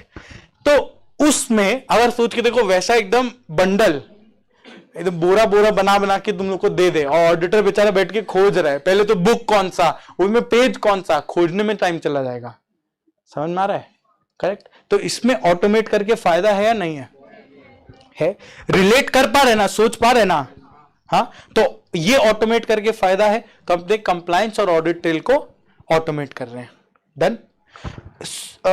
या एक काम करते हैं, इसको ना ए कर लो, हम ये करा देगा, इसको ए करते हैं, ऑडिट ट्रेल ज्यादा याद रहेगा, कंप्लायंस थोड़ा कम याद रहेगा, ठीक है। ए ऑडिट ट्रेल, तो अपना बच गया सी, बीच का सी बच गया। सी कर लो ये नेक्स्ट वाले को, यहां पे हम एक वर्ड लिखा देता है, cross functional business process. Cross functional मतलब समझता है? हाँ, कहीं ना कहीं सही बोला, बोलो। क्रॉस फंक्शनल मतलब समझता है? मल्टीटास्क, बोथ साइड, हाँ कहीं ना कहीं बोथ साइड सही है, पर कैसा बोथ साइड? जैसे फंक्शन मतलब क्या, कंपनी के व्यू पॉइंट से फंक्शन मतलब क्या, लास्ट क्लास जो अपने देखे थे, ये एचआर आईटी वगैरह, इन सबको फंक्शंस बोल सकते हैं, यही तो बोलते हैं function. HR is a function, IT function, sales function, purchase function, है या ना। तो क्रॉस फंक्शनल मतलब ऐसा कुछ बोल सकता है कि कोई दो के बीच में रिलेशन होते हैं। एचआर तो आएगा ही, वो कहीं नहीं जा रही, करेक्ट करेक्ट। कोई दो के बीच में रिलेशन होना चाहिए, हाँ या ना। हाँ, अब सोच के देखो, जहां क्रॉस फंक्शनल प्रोसेस आता है वहां प्रॉब्लम कैसे होता है। एग्जाम्पल, जैसे अभी मंडे अपना बैच चालू हुआ था और मंडे मेरा बुक्स प्रिंट होके आया, राइट। एग्जाम्पल अगर ऐसा दे, 1200 बुक्स प्रिंट हुआ, जो 1200 बुक्स जब प्रिंट हुआ तो ऑर्डर कब प्लेस हुआ होगा उसका? लगभग 1.5 हफ्ते पहले। उतने बुक्स को प्रिंट होके बाइंड होके पहुंचने में 1.5 हफ्ता लगता है, करेक्ट। 1.5 हफ्ते पहले ऑर्डर प्लेस किया, ये समझ के कि हम लोग तो एक्सपेक्ट किए थे फ्राइडे सैटरडे तक आ जाएगा, पर ठीक है इंडिया है, 1-2 दिन का डिले सामने वाला तो करेगा ही, मंडे तक वो दे दिया। तो जो 1.5 हफ्ता पहले ऑर्डर प्लेस किया, हम लोग किसको ऑर्डर प्लेस किए होंगे? कौन से डिपार्टमेंट को? अपने लोग परचेज, नहीं नहीं, वो तो प्रिंटर ही है। अपना प्रिंटर का नाम है मंजरी एंटरप्राइजेस, नाम भी बोल देता है। क्या ही है, मंजरी एंटरप्राइजेस को लेट से ऑर्डर प्लेस किया, लेट से नहीं, ऑर्डर प्लेस किया, करेक्ट। तो उसके कौन से डिपार्टमेंट को ऑर्डर प्लेस किया होगा? उसका सेल्स डिपार्टमेंट को, सेल्स, क्योंकि उसके लिए तो सेल्स ही है ना, रेट कर पा रहे ना, उसका सेल्स डिपार्टमेंट को अपने ऑर्डर प्लेस किए, कर दिए। अब सेल्स डिपार्टमेंट 1200 पेज का, 1200 बुक्स का ऑर्डर ले लिया। तुम लोग का बुक देखो कितने पन्ने का है, करेक्ट, ले लेते हैं 300, मल्टीप्लाई कर लो, कितना पेज का रिक्वायरमेंट है प्रिंटिंग को? 3 लाख राउंड फिगर ले लेते हैं, 3 लाख पेज जितना शीट्स उसको चाहिए, हाँ या ना? तो सेल्स डिपार्टमेंट ऑर्डर ले लिया, मैनुअल वर्ल्ड इमेजिन करो, कोई आईटी नहीं है यहां पे, सेल्स डिपार्टमेंट ऑर्डर ले लिया, क्यों छोड़ेगा, बड़ा ऑर्डर है, ये समझ के कि परचेज में तो स्टॉक होगा ही, हाँ या ना? लास्ट टाइम वो फोन करके पूछा होगा, मैनुअली है, फोन करके पूछा, आंटी के 3 लाख पेजेस है, करेक्ट। पर जब ये ऑर्डर ले रहा था उसी समय उसके 10 मिनट पहले कोई और का भी ऑर्डर आ गया, स्टॉक कम हो गया। यहां पे ये मेरा ऑर्डर ले लिया, और जब बाद में जाके वो प्रिंट करने गया तब उसको समझ में आया कि स्टॉक कम है, और वो 2-3 दिन इस चीज में बीत चुका है। अब 2-3 दिन बाद वो मेरे को ये चीज बता रहा है, तो बोलो हम फंस गए या नहीं फंस गया? अब बैच चालू करना है मंडे से, तो मेरा तो काम डिले हो गया, हाँ या ना, करेक्ट। तो ये प्रॉब्लम क्यों आया? वो कोऑर्डिनेशन या कम्युनिकेशन का प्रॉब्लम था ना। सेल्स डिपार्टमेंट को लगा कि स्टॉक है, पर परचेज वाले को एक्चुअल स्टॉक उसी को पता होगा ना, उसको पता था कि स्टॉक नहीं है, बाद में पता चला कि स्टॉक नहीं है। तो सेल्स और परचेज के बीच में सिंक नहीं था, करेक्ट, कोऑर्डिनेशन नहीं था। वही सपोज करो आईटी होता, तो सेल्स वाला जब हम ऑर्डर प्लेस कर रहा है उसी समय अपना कंप्यूटर में रियल टाइम में स्टॉक चेक कर सकता था, टैली में स्टॉक चेक कर सकता था कि क्या मेरा इतना स्टॉक है भी या नहीं। अगर है तो वो ऑर्डर ले लेता, और नहीं है तो उधर ही वो बोल देता कि मेरे पास तो 1200 नहीं 500 का ही स्टॉक है, उतना हम कर देंगे, बाकी 700 या तो आपका बाद में कर देंगे या आप कहीं और से करा लीजिए, राइट। सेंस बन रहा है? तो यहां पे क्या था, क्रॉस फंक्शनल प्रोसेसेस आ रहे, तो जहां क्रॉस फंक्शनल प्रोसेसेस है वहां पे ऑटोमेशन का फायदा है, हाँ या ना? और ये हर जगह है। फॉर एग्जाम्पल अमेजॉन, बोलो कोई भी लास्ट क्या प्रोडक्ट ऑर्डर किया था अमेजॉन से? कुछ तो ऑर्डर किया होगा, तो शर्मा रहे बताने में, नहीं जो बताने लायक हो वही बता दो। हाँ, स्नीकर मतलब खाने वाला या पहनने वाला? पहनने वाला नहीं, स्नीकर खाने वाला भी तो आता है, पहनने वाला स्नीकर, जूता बोलते हैं ना, शूज। हाँ, ओ क्लीनर बोला, नहीं सॉरी हमको खाली स्नीकर सुना, सॉरी, तो स्नीकर्स पे आ जाते हैं। शूज ऑर्डर किया, ठीक है। अब जब शूज ऑर्डर किया तो ये किसके पास गया होगा अमेजॉन में? अपने यहां से बैठ के ऑर्डर कर दिया, क्या 2 बटन ही तो क्लिक करना है, वो पहुंच गया अमेजॉन के किस डिपार्टमेंट के पास? सेल्स डिपार्टमेंट के साथ ये ऑर्डर आया, साथ ही में वो लॉजिस्टिक्स वाले को इन्फॉर्म कर दिया होगा कि मेरे वेयरहाउस से प्रोडक्ट उठाओ कस्टमर तक पहुंचाओ, हाँ या ना? तो संग में ही लॉजिस्टिक्स वाले को भी पता चल गया कि ऐसा ऑर्डर है, यहां से पिकअप करना है, यहां पे डिलीवर करना है। और इसलिए तुम लोग नोटिस करेगा जैसे ही डिलीवर हुआ वो सेल्स वाला लॉजिस्टिक्स वाला निकलता नहीं है, उसके पहले दिखा देता आइटम डिलीवर्ड। कैसे? वो लॉजिस्टिक्स वाला कुछ कर रहा होगा ना, उसके पास भी स्मार्टफोन रहता है और वो उस पर डिलीवर्ड क्लिक करता है, राइट, तभी वो रियल टाइम में अपडेट हो जाता है डिलीवर्ड।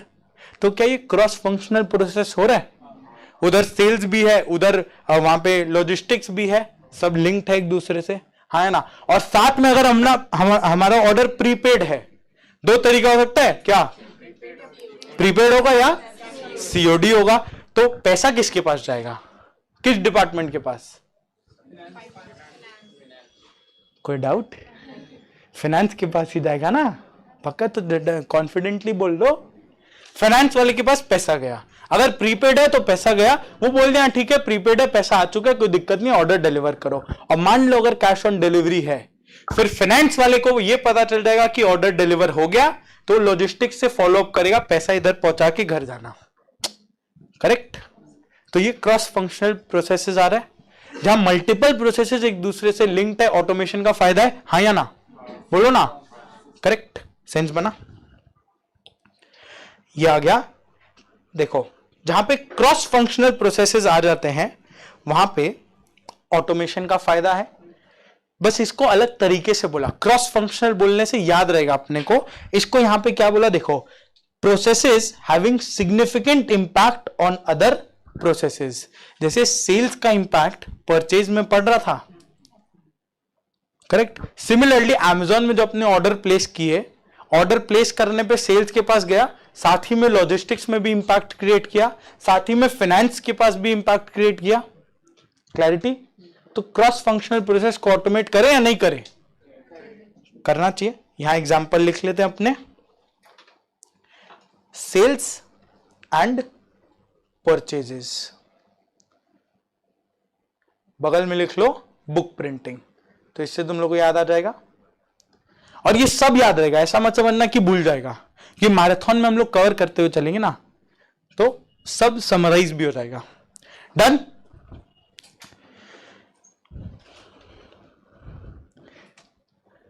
एचआर कौन है? एचआर माने ह्यूमन रिसोर्स, और क्या। हाँ चलो आ जाओ, बोलो। तो सुनो सुनो, इधर सुनो, क्रॉस फंक्शनल में फायदा क्या आ रहा है, ऑटोमेट करने का फायदा क्या है। सेल्स वाले को रियल टाइम में स्टॉक पता चल रहा था, तो कम्युनिकेशन बेटर होगा ना, हाँ या ना, राइट। कोऑर्डिनेशन बेटर होगा, तो बस एक वर्ड या एक लाइन यहां लिख लो, बेटर कम्युनिकेशन एंड, ये सही तो बोल रहा है, बोलो ना, कोऑर्डिनेशन। चलेगा, फुल सेंस बना, हाँ या ना। इसके बाद डन है। इसके बाद बोलो आर। आर माने, आर मतलब रेपिटेटिव या हाई वॉल्यूम टास्क्स। अब सोच के देखो, जब कभी वन ऑफ चीज करना है, कोई वन ऑफ चीज करना है, वो ऑटोमेट करके फायदा है क्या? नहीं। ऑटोमेट किसको किया जाए? जो बार बार करना है। जैसे एडमिशन प्रोसेस अपना ऑटोमेट हो रहा है, sales process, accounting process, purchase process बार बार हो रहा है, ये सबको ऑटोमेट किया हुआ फायदा है। हाँ, वही सपोज करो हम लोग को कोई फैक्ट्री बिठाने के लिए लैंड खरीदना है, इसको ऑटोमेट करके फायदा है। ऐसा तो है ही ना, हर घंटे हर मिनट हम लोग लैंड ही खरीदते चलेंगे। सेंस बन रहा है? बस यही सिंपल सा चीज, रेपिटेटिव प्रोसेस को ऑटोमेट करो। क्यों? एफर्ट कम करेगा, एफर्ट रिड्यूस होगा और कॉस्ट रिड्यूस होगा। जैसे लास्ट क्लास में हम लोग वो बारकोड स्कैनर वाला एग्जांपल लिए थे, तो अब बिग बाजार के लिए बार वाला ही तो काम है ना, बिलिंग करना। तो बिलिंग करने के लिए अगर वो बारकोड स्कैनर यूज कर रहा है, तो उसके लिए फायदा वाला चीज है नहीं है? ऑफ कोर्स है। सेंस बना? तो रिपीटेटिव काम को ऑटोमेट करो, फायदा है। डन। बस इतना ही। देखो, it reduces cost and effort. ये क्या क्या ये लोग बोल रहे हैं, बताया नहीं जाता, फील करना पड़ता है। किस चीज के लिए? बाप रे बाप, चलो कुछ ज्यादा ही बोल रहे हैं। जैसे यहां पे लिखा है purchase orders, purchase orders, accounting का जर्नल एंट्री वगैरह टैली में ऑटोमेट कर लेते हैं, तो अपने यहां पे लिख लेते हैं एडमिशन, और बिलिंग लिख सकता है। बिलिंग किस में देखे थे? बिग बाजार वाला एग्जांपल, वहां नीचे लिख लो बिग बाजार। है कि अब वो बंद हो गया, पर ठीक है, ठीक है, स्मार्ट बाजार लिख लो, एक ही बात है। बिग बिजनेस, बिग बाजार। डन। नेक्स्ट बोलो लास्ट, टाइम सेंसिटिव प्रोसेस को ऑटोमेट करना। एग्जांपल दे सकता है टाइम सेंसिटिव प्रोसेस का? तुम लोग सोचने का ट्राई करो, खुद से पहले बोलो टाइम सेंसिटिव क्या है। इमोशन सेंसिटिव नहीं, time sensitive. Time sensitive process क्या है? कम टाइम नहीं, जिसका किसी कुछ डेडलाइन आ रहा है। जैसे एग्जाम फॉर्म भरने का, एग्जाम फॉर्म भरने का डेडलाइन। अब सोच के देखो, एग्जाम फॉर्म भरना ऐसे अगर मैनुअल कर दे, एक तो अपने इंडियन लेट जागते हैं, डेडलाइन आएगा 2 दिन पहले याद आएगा, शिट ये भी तो करना था, करेक्ट। 2 दिन पहले हम लोग जागेंगे और सोचो उस समय अगर मैनुअल हो तो आईसीआई का अलग नाटक चलेगा, फॉर्म यहां तक लेकर आओ, उसमें वो 6 तो चीज चेक करेगा, कुछ भी इधर उधर का बोला नहीं लेंगे वापस से भर के लाओ, ये सब चलेगा। तो बोलो मैनुअल अगर काम होने लग जाए, वो डेडलाइन का तो डी भी नहीं फॉलो हो पाएगा, यस और no, correct. Same IT return जब मैनुअल था उस समय आईटी रिटर्न भरो, फिर जाके आईटी डिपार्टमेंट के पास लाइन लगाओ, और वो लाइन अगर अपना नंबर आ जाए तो रिटर्न एक्सेप्ट होगा, नहीं तो गया, लेट हो गया। और ऐसे भी इंडियन लोग तो लेट ही जागते, डेडलाइन आ रहा है 2 दिन पहले आएगा। इसीलिए सोचो जब आईटी रिटर्न का लास्ट डे होता है, जब तुम लोग आर्टिकलशिप में जाएगा, बोलो रिटर्न फाइलिंग का लास्ट डे क्या है? 31 जुलाई फॉर इंडिविजुअल जो और जिसका ऑडिट वगैरह हो जाता है, और नहीं तो अक्टूबर, वो तो टैक्स ऑडिट वाला है ना।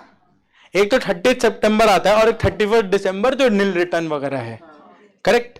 तो अब कोई भी जो डेडलाइन आ रहा है, कोई भी जब डेडलाइन आ रहा है तो उस समय तुम लोग नोटिस करेगा जब आर्टिकलशिप करेगा आईटी डिपार्टमेंट का वेबसाइट क्रैश हो जाता है, वो बहुत स्लो हो जाता है।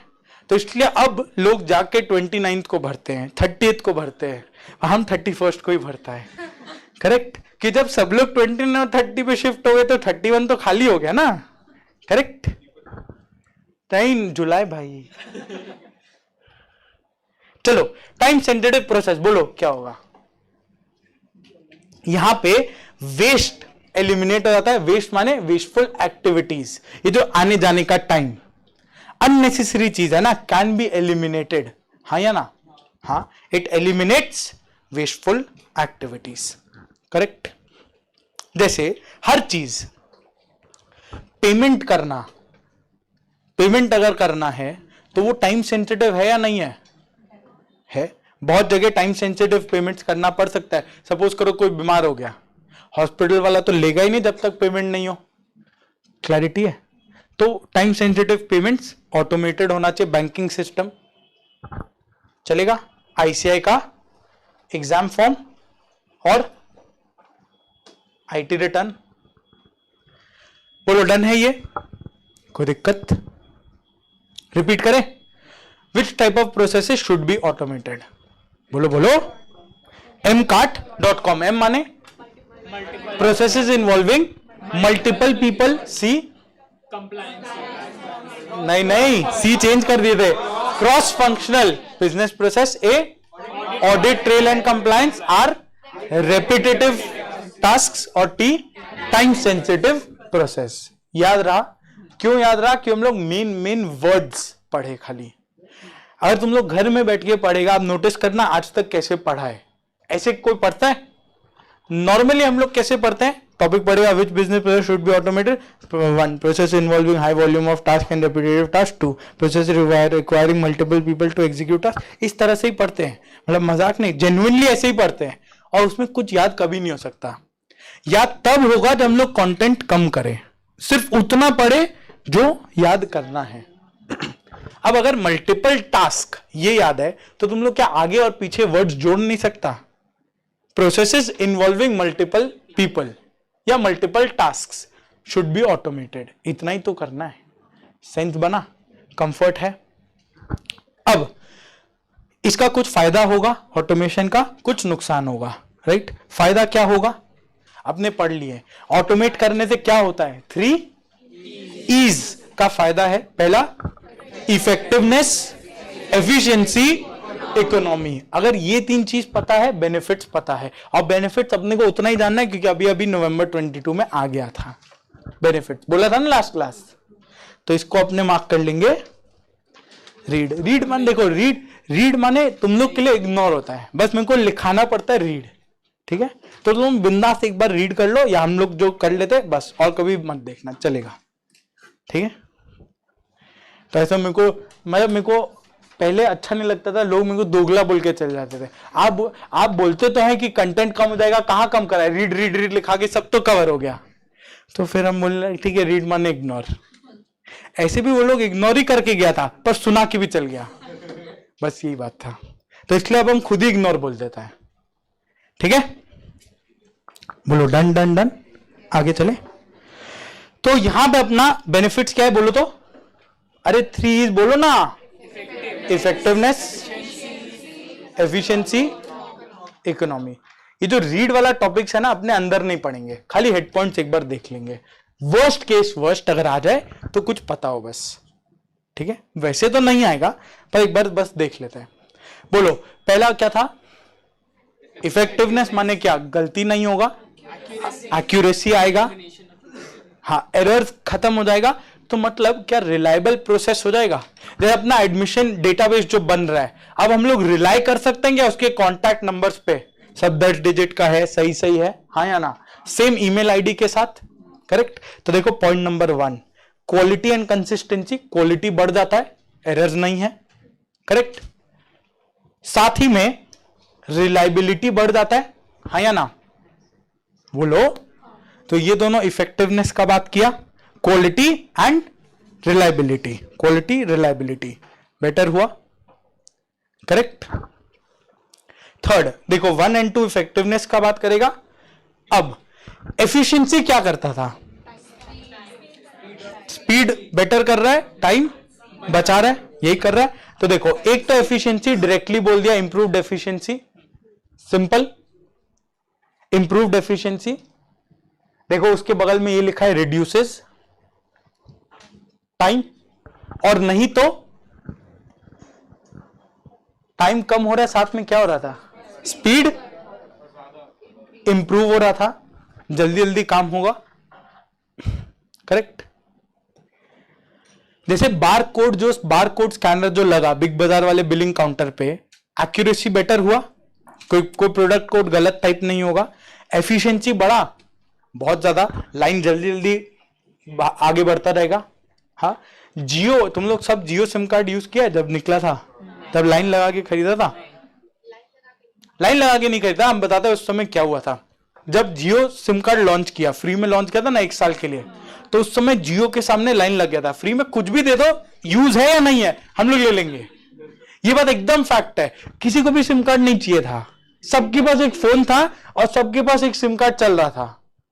पर जियो क्या किया, डेटा फ्री कर दिया, दिन का 1.5 GB, जो हम लोग महीना का 1.5 GB राशन करके यूज करते थे, वो दिन का 1.5 GB दे रहा है, तो कोई भी ले लेगा। और वो लेने के बजाय फ्री डेटा ले रहे हैं, सोच के देखो, उसके लिए एक नया फोन खरीद लिया, यही हम लोग किए थे, रियलिटी था, फ्री डेटा लेने के लिए नया फोन खरीद लेंगे, पढ़ने फ्री वाला चीज क्यों छोड़े, करेक्ट। एक्स्ट्रा डेटा पढ़ा सकते थे, बात बराबर पड़ता नहीं, हम लोग फोन खरीदेंगे, और हम भी यही किया था, तो ऐसा बात नहीं है, हम भी ये किया था, फोन नहीं खरीदेगा extra data, free data use करने के लिए, करेक्ट। तो उस समय जियो को बहुत सारा सिम कार्ड बांटना था, कम टाइम में बांटना था, हाँ या ना। तो वो कैसे किया था पता है, जब एयरटेल और वोडाफोन पेपर वर्क कराते थे, बड़ा बड़ा मोटा मोटा फॉर्म होता था, याद है, सिम कार्ड भरने के लिए, उसमें आधार कार्ड का वो दो, क्या बोलते हैं, आधार तो उस समय था भी नहीं, वोटर कार्ड का जेरोक्स दो, पैन कार्ड का जेरोक्स दो, ये सब चीज, और उसमें पासपोर्ट फोटो भी दो अलग से, ये सब था। जियो क्या किया था याद है, वो पहली बार आधार लिंक डेटाबेस अपना बनाया था। आधार का डेटाबेस कहां है, UIDAI, unique identification authority of India, UIDAI माने आधार का पूरा डेटाबेस। तो हम लोग का जितना भी अंगूठा वो लिया था आधार कार्ड इशू करते टाइम, वो सब उसमें सेव्ड है। तो जियो सिर्फ इतना किया, कुछ नहीं चाहिए, कोई पेपर वर्क कुछ नहीं, वो खाली लिया आधार का नंबर, 16 डिजिट का नंबर, आधार का जेरोक्स भी नहीं चाहिए उसको, 16 डिजिट का खाली नंबर लिया, करेक्ट। और मोबाइल फोन से ही, सबके हाथ में स्मार्टफोन होता है, वो स्मार्टफोन से एक फिंगरप्रिंट स्कैनर का डिवाइस कनेक्ट कर दिया। वो स्कैनर वो C टाइप USB वाला ही डिवाइस था जो मोबाइल फोन में फिट हो जाता है, करेक्ट। और आधार का नंबर अपना यूजर आईडी का काम किया, अपने नंबर से UIDAI का डेटाबेस चेक कर लिया, वहां पे एंटर किया, और पासवर्ड भी चाहिए उसको। पासवर्ड क्या था, फिंगरप्रिंट, फिंगरप्रिंट स्कैनर में वो फिंगरप्रिंट ले लिया, तो आधार का डेटाबेस में वो एंटर कर सकता है हमारे नाम से, और वहां से वो सारा डिटेल्स ले लिया। तो जो डिटेल्स हम लोग भर रहे थे अब वो आधार से ही ले लिया, करेक्ट। तो टाइम बचाया बहुत ज्यादा, एरर्स बचाया बहुत ज्यादा, कि हम लोग अगर भर रहे मैनुअली एरर्स पॉसिबल है, पर आधार का सारा डेटाबेस वेरीफाइड है, वो उसी समय वेरीफाई कर लिया था मोबाइल नंबर और ईमेल आईडी, तो ऑलरेडी वेरीफाइड डेटाबेस है। सेंस बना।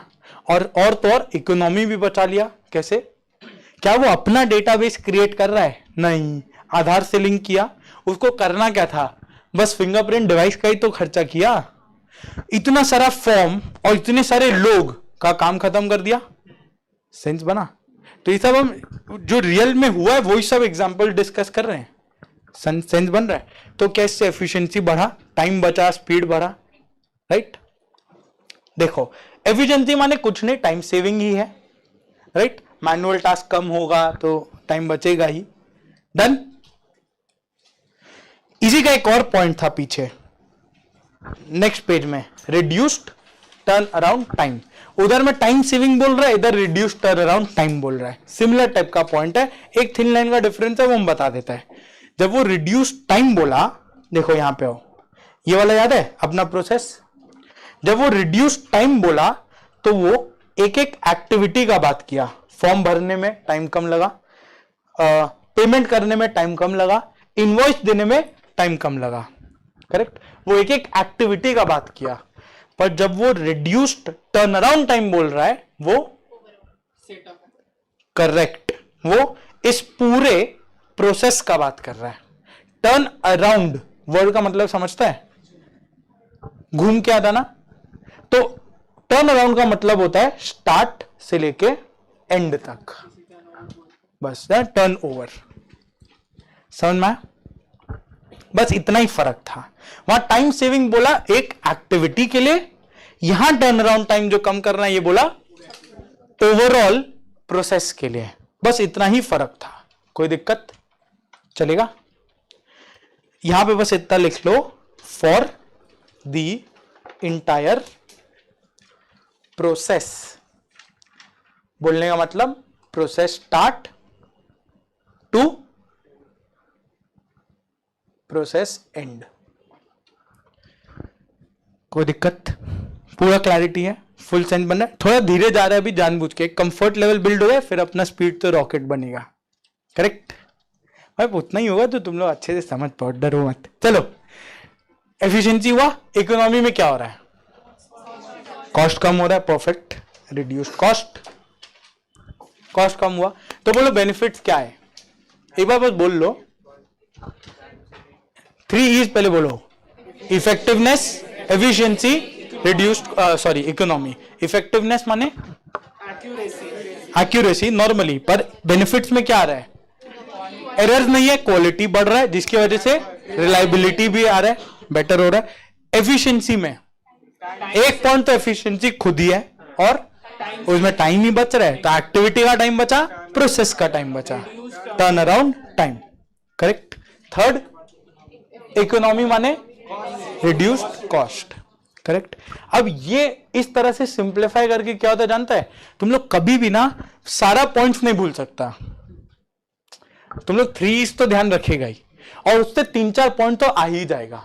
तो कभी भी ऐसा नहीं होगा कि शिट एक भी पॉइंट नहीं आ रहा है। तो जो ब्लैंक हो जाते हैं ना बहुत लोग, कि पेपर देगा शिट कुछ ही नहीं आ रहा है, वैसा कभी नहीं होगा। कुछ ना कुछ हमेशा आता रहेगा हर टॉपिक में। डन है? चले आगे। अब बेनिफिट्स है तो कुछ नुकसान भी होगा। क्या नुकसान होगा बोलो? चैलेंजेस। ये है इंपॉर्टेंट। बेनिफिट्स अब इंपॉर्टेंट नहीं है, बट चैलेंजेस और विच प्रोसेसेस शुड बी ऑटोमेटेड, ये आईसीआई का सुपर फेवरेट क्वेश्चन है। ये दोनों चैलेंजेस आता है 4 नंबर में, विच प्रोसेसेस शुड बी ऑटोमेटेड आता है 6 नंबर में। 2 ही टाइप का क्वेश्चन आता है, 4 मार्क्स 6 मार्क्स। हाँ, 5.6 मार्क्स लिख सकता है आराम से। ये बताएगा हम कितना पॉइंट्स लिखना है। पहला, अगर 4 पॉइंट मार्क का क्वेश्चन है और 4 ही पॉइंट बुक में है, तो अपने कितना लिखेंगे? 4। Very good. अगर 6 मार्क का क्वेश्चन है, 5 पॉइंट है बुक में, तो कितना लिखेंगे? 5। 1 पॉइंट मन से मत बना देना, 5 में वो 6 मार्क देगा, करेक्ट? और मान लो जैसे बेनिफिट्स में ज्यादा पॉइंट्स है, तो 6 मार्क का क्वेश्चन आ रहा है, कितना लिखेंगे? 6 नहीं, 6 तो लिखना ही है। और अगर मान लो एक दो तो और याद आए तो जरूर से लिख देंगे। करेक्ट? 5 याद है तो एक बना देना। और जब हम लोग पूरा ईएस पढ़ लेंगे ना तुम लोग बनाने का मास्टर हो जाएगा। ट्रस्ट में बनाने का मास्टर हो जाएगा। कुछ चीजें 3 E's कहीं पे भी बना के चिपक जाएगा। टाइमलीनेस, इंटेग्रिटी, कॉन्फिडेंशियलिटी, कहीं पे भी बना के चिपक जाएगा। बहुत जगह आएगा ये, बस वो तरीका आना चाहिए। वो हमने देखेंगे ओवर टाइम। करेक्ट? चले आगे। बोलो चैलेंजेस इन्वॉल्व, क्या क्या डिसएडवांटेजेस है या क्या प्रॉब्लम्स है? हाँ बात सही है, पर वो यहाँ पे पॉइंट नहीं है। एकदम सही बोला। इसको हम लोग दादाजी दादी माँ प्रॉब्लम बोलते हैं। हाँ वो चैप्टर 4 में आएगा कहीं पे। टेक फ्रेंडली, जैसे अगर मोबाइल फोन उन लोग को बोल दो तो उन लोगों से फोन उठाना या फोन करना आएगा। मैसेज में भी थोड़ा प्रॉब्लम आ जाता है। करेक्ट? पर ये पॉइंट यहाँ पे इन्वॉल्व, यहाँ पे कवर्ड नहीं है। यहाँ पे क्या है देखो, पहला, क्या हम लोग हर टाइप के प्रोसेस को ऑटोमेट कर सकते हैं? नहीं। तो 2 टाइप का प्रोसेस है जिसको ऑटोमेट नहीं करेंगे। बोलो पहला कौन सा था एग्जाम्पल में जो देखे थे? Drone delivery. ना तो बुक वापस आ रहा है ना ड्रोन वापस आ रहा है। राइट? तो रिडंडेंट प्रोसेस, इसको हम लोग बोलते हैं रिडंडेंट प्रोसेस। रिडंडेंट माने इररिलेवेंट। ड्रोन डिलीवरी इररिलेवेंट चीज है, ऑटोमेट करके कोई सेंस नहीं है। खाली वो काम को ऑटोमेट करो जो सच में फायदा दे। राइट? विच इज नेसेसरी, उसको ऑटोमेट करो, या जिससे कस्टमर को फायदा हो उसको ऑटोमेट करो। ड्रोन डिलीवरी से किसी को फायदा नहीं हो रहा है। करेक्ट? कस्टमर को भी तब फायदा होगा जब उसकी घर तक पहुंचे, पर इंडिया में नहीं पहुंचेगा। करेक्ट? समझ में? तो बीच में कोई लेगा ड्रोन तो खुद रख लेगा, बुक्स को कबाड़ी वाले के पास बेच देगा, अलग से बेचेगा भी उसको, पक्का। डन? बस तुम लोग ये काम अभी मत करना, एग्जाम के बाद कर देना, नहीं रिजल्ट के बाद। ठीक है? नहीं वैसे तुम लोग कर लेगा। अच्छा तो एग्जाम के बाद भी कर सकते हैं। चलो, तो रिडंडेंट का वर्ड का मतलब यहां पे लिख लो इररिलेवेंट। इररिलेवेंट या something which is not necessary. इसको अपने ऑटोमेट करेंगे या नहीं करेंगे? नहीं करेंगे। और करने का ट्राई करें तो कोई फायदा नहीं होगा, कॉस्ट लगते जाएगा बस। राइट? सेकेंड पॉइंट, क्या तुम लोग मेरे काम को ऑटोमेट कर सकता है? बोलो बोलो। जीडीपीडी? भाई जीडीपीडी में जो हम पढ़ा वही तो जा रहा है। बाय ऑटोमेशन आई मीन यहां पे कोई ऑटोमेटेड रोबोट की तरह आके क्लास ले ले, वो हो सकता है? नहीं। हाँ वो करता रह जाएगा, पर वो नहीं चलेगा। वो एक कंफर्ट आता है ना, कोई इंसान है सामने, कंफर्ट आता है। हाँ वैसे बाइजूस वगैरह में तो ठीक है, वो ऑटोमेटेड पढ़ाई होता है, पर वो कोई कंफर्ट नहीं देता। तो जितना उस चीज को ऑटोमेट करने के पीछे टाइम जाएगा उतना उसका रिजल्ट नहीं आएगा। सिंपल बात। फॉर एग्जाम्पल एप्पल का हम लास्ट क्लास अपने डिस्कस किया था। एप्पल का बेस्ट क्या है? Innovation, R&D। वो कौन कर रहा होगा? लोग कर रहे होंगे, मशीन तो नहीं करेगा ना। मशीन तो कुछ आउट ऑफ द बॉक्स नहीं बोलेगा कि अगले मॉडल में ये हटा देना। एप्पल यही करता और तो कुछ करता नहीं है, कुछ ना कुछ नया चीज हटा देगा। तो अगले मॉडल में क्या हटाना है ये बेस्ट इंसान ही सोच सकता है। हाँ या ना? करेक्ट? तो बस कॉम्प्लेक्स प्रोसेसेस को ऑटोमेट करके फायदा है या नहीं है? नहीं है। एग्जाम्पल में लिख लेते हैं। क्या? बोलो ना। टीचिंग और अभी तो डिस्कस किए 10 सेकंड पहले। इनोवेशन एप्पल का। बोलो डन। इनको ऑटोमेट करने में बहुत टाइम लग जाएगा और इसका इतना नीड नहीं है। किस 2 टाइप के प्रोसेस को ऑटोमेट कर सकते हैं? नहीं सॉरी, किस 2 टाइप के प्रोसेस को ऑटोमेट नहीं कर सकते हैं? बोलो बोलो। Teaching and R&D। Done? Comfort full. इसके बाद नेक्स्ट 2, सपोज करो आप ऑटोमेट करना है, वेबसाइट बनाना है। अगर हम ऊपर जाके सबको बोल दे कि हम लोग ऐसा ऐसा सोच रहे हैं, जिसमें आपका नीड नहीं होगा, तो कैसा रिस्पॉन्स आने वाला है? भूख हड़ताल, धरना टाइप रिस्पॉन्स आएगा कि नहीं आएगा? इसको हम लोग बोलते हैं थोड़ा अंग्रेजी में स्टाफ रेजिस्टेंस। रेजिस्टेंस आएगा, क्यों आएगा? उनको डर लगेगा कि अब गया हमारा job, correct? Job threat, staff resistance आएगा। वो हमेशा चाहेगा कि ऑटोमेशन नहीं आए, correct? Threat to their jobs, right? और बोलो, ऑटोमेशन करने के लिए हमने को क्या चाहिए? टेक्नोलॉजी चाहिए, वो उसके पीछे खर्चा है। अब अपने को एडमिशन प्रोसेस को अगर ऑटोमेट करना है, क्या बनवाना पड़ेगा? सॉफ्टवेयर बोलो या वेबसाइट बोलो, कुछ ऐसा चाहिए।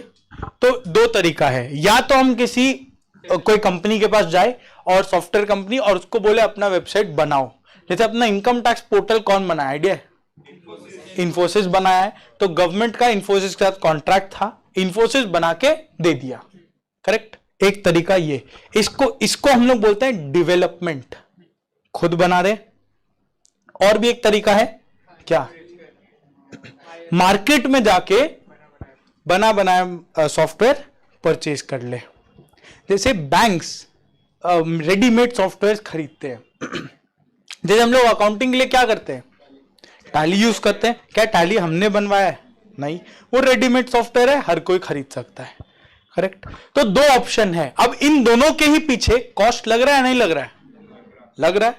तो बोलो क्या दो ऑप्शन है? पहला एक्विजिशन, माने परचेज करेंगे मार्केट से रेडीमेड सॉफ्टवेयर। नेक्स्ट डेवलपमेंट, माने खुद बनाएंगे।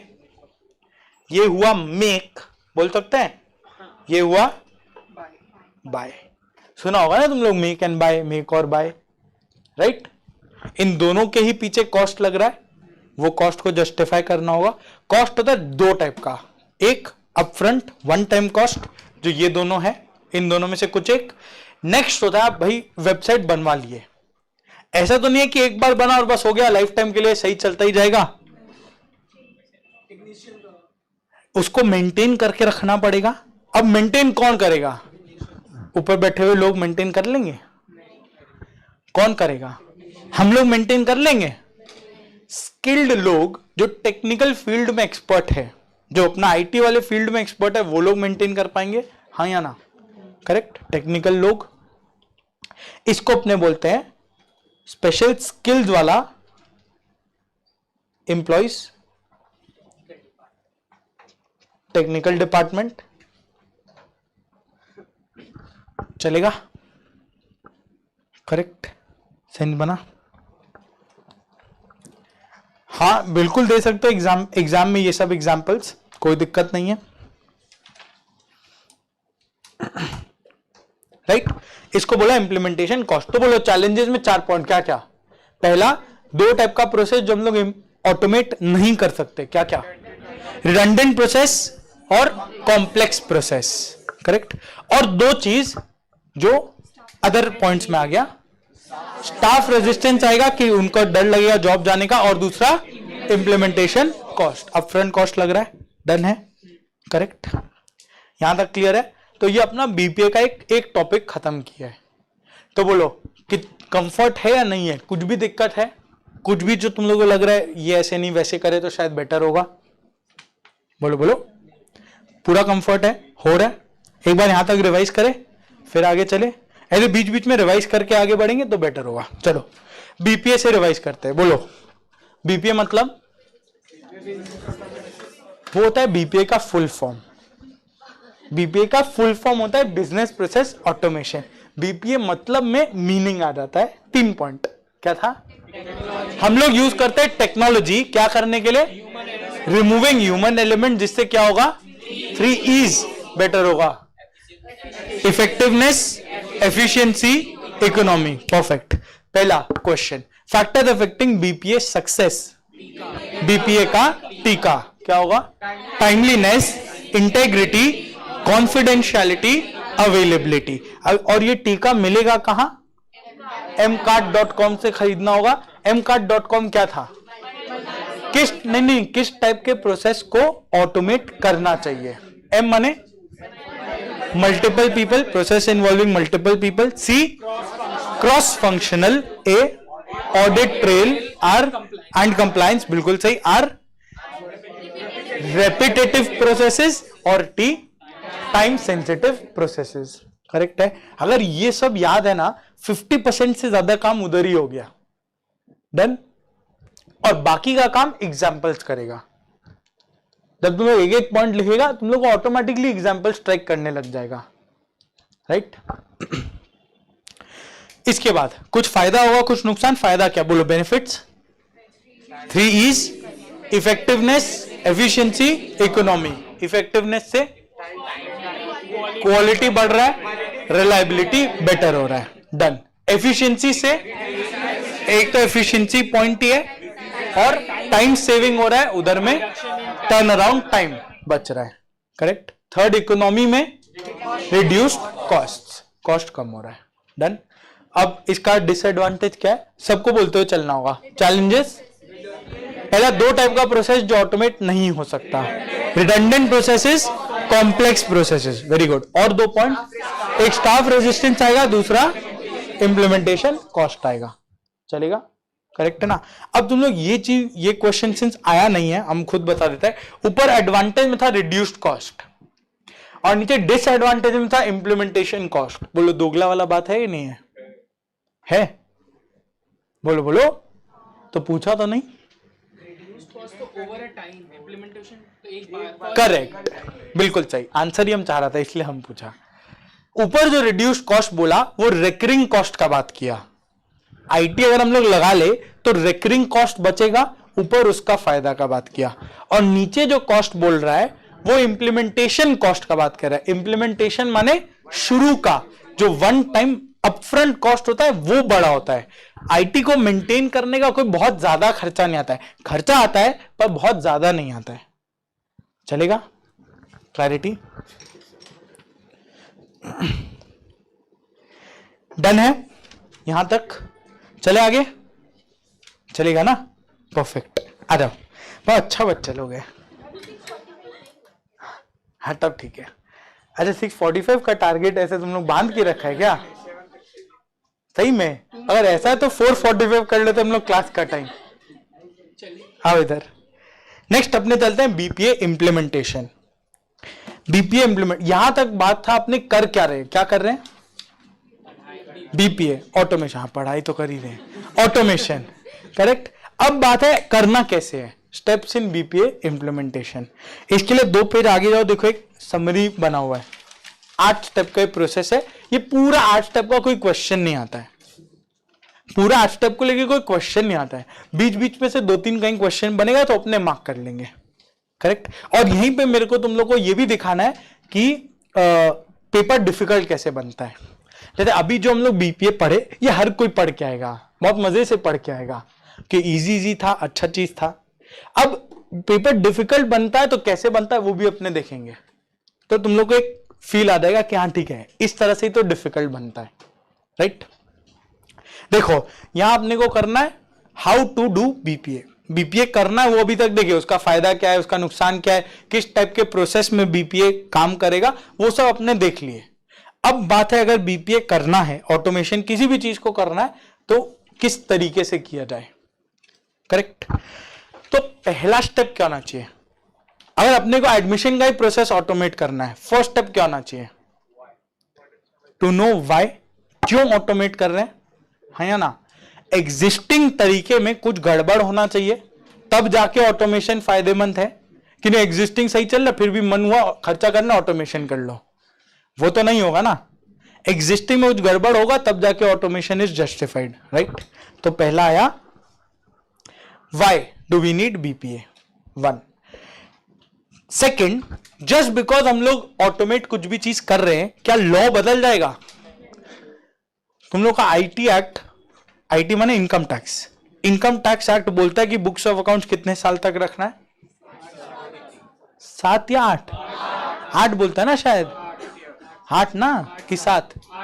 8। और कंपनी लॉ भी कुछ बात करता है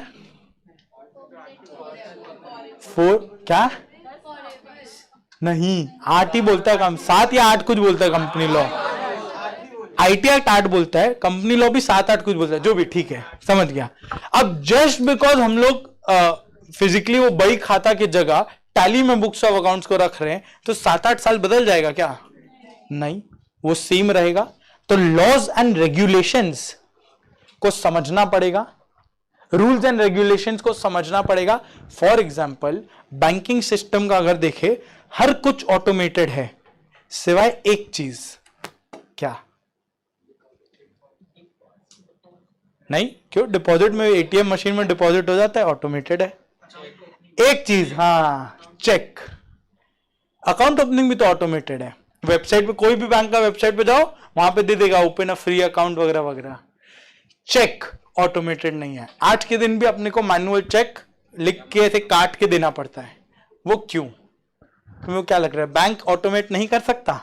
जब सब कुछ ऑटोमेट किया तो ऑनलाइन चेक भी तो बना ही सकता है। दिक्कत क्या है? रूल रेगुलेशन सेफ्टी नहीं, कोई सेफ्टी नहीं। ऑनलाइन पेमेंट तो हो ही रहा है। इसका रीजन है एनआई एक्ट, पढ़ा है ना फाउंडेशन बचपन में, negotiable instruments act.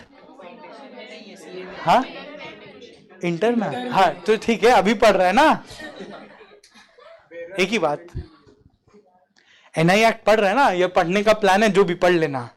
NI act बोलता है चेक इशू करना है, तो वो अभी तक ऑटोमेट नहीं किया इस चीज को। जैसे तुम लोग का कंपनी लॉ बोल देता है you can keep books of accounts in electronic format, उधर इनकम टैक्स एक्ट बोल देता है कि you can keep books of accounts in electronic format, चलेगा।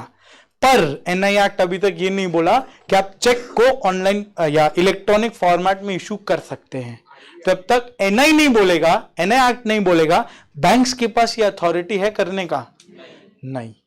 करेक्ट, सेंस बना? तो रूल्स एंड रेगुलेशंस उनको समझना पड़ेगा कि जो चीज को हम लोग ऑटोमेट कर रहे हैं क्या वो कर भी सकते हैं कि नहीं। राइट। थर्ड, ऑटोमेट करने के लिए डॉक्यूमेंटेशन जरूरी है। डॉक्यूमेंटेशन माने जैसे अपने किए ना, इधर ये डॉक्यूमेंट बना के रखा है ना, ये क्या है? ये डॉक्यूमेंट है। डॉक्यूमेंट माने कोई भी चीज को ऐसे एक प्रोसेस की तरह डिपिक्ट करके रखना। मतलब यहां पे हम लोग ड्रॉ कर लिए तो एग्जैक्ट समझ में आएगा ना कि प्रॉब्लम कहां पे है। प्रॉब्लम कहां है? ये एडमिशन प्रोसेस में। प्रॉब्लम कहां है? ये पेमेंट में। और प्रॉब्लम कहां है? ये इनवॉइस का जीएसटी रेट में। तो ये बनाने से समझ में आया, राइट?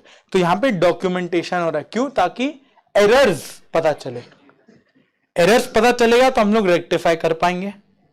क्लैरिटी? अभी हम एक ओवरव्यू दे रहा है खाली, चलेगा? फोर्थ, ऑटोमेशन का कुछ ऑब्जेक्टिव होना चाहिए कि अपने को इससे क्या अचीव करना है। जैसे सपोज हम लोग एडमिशन का प्रोसेस को ऑटोमेट कर रहे हैं, तो कुछ ऑब्जेक्टिव के साथ हम लोग ये काम करेंगे ना। फॉर एग्जाम्पल आज के दिन मैनुअल में अगर मैनुअल प्रोसेस फॉलो करे तो पर स्टूडेंट टाइम लग रहा है आधा घंटा, 30 मिनट्स।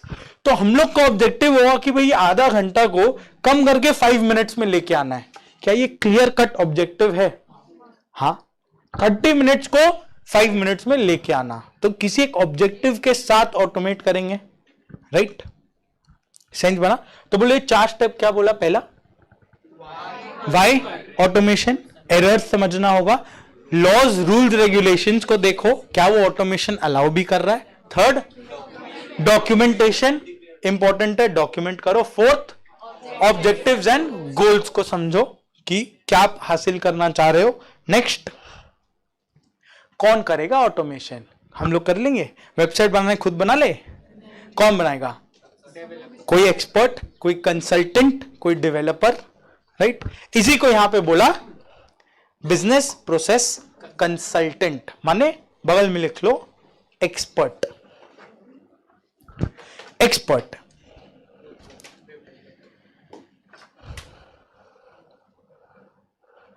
हाँ, 8 कंफर्म, 8 यस, जो अपना डिस्कशन था ना। क्रॉसिंग अलग चीज हुआ, क्रॉसिंग अलग चीज है। Crossing is not automation, truncation बोलते हैं वैसे उसको। Truncation of cheques NI act allow करता है, पर ट्रंकेशन अलग चीज हुआ।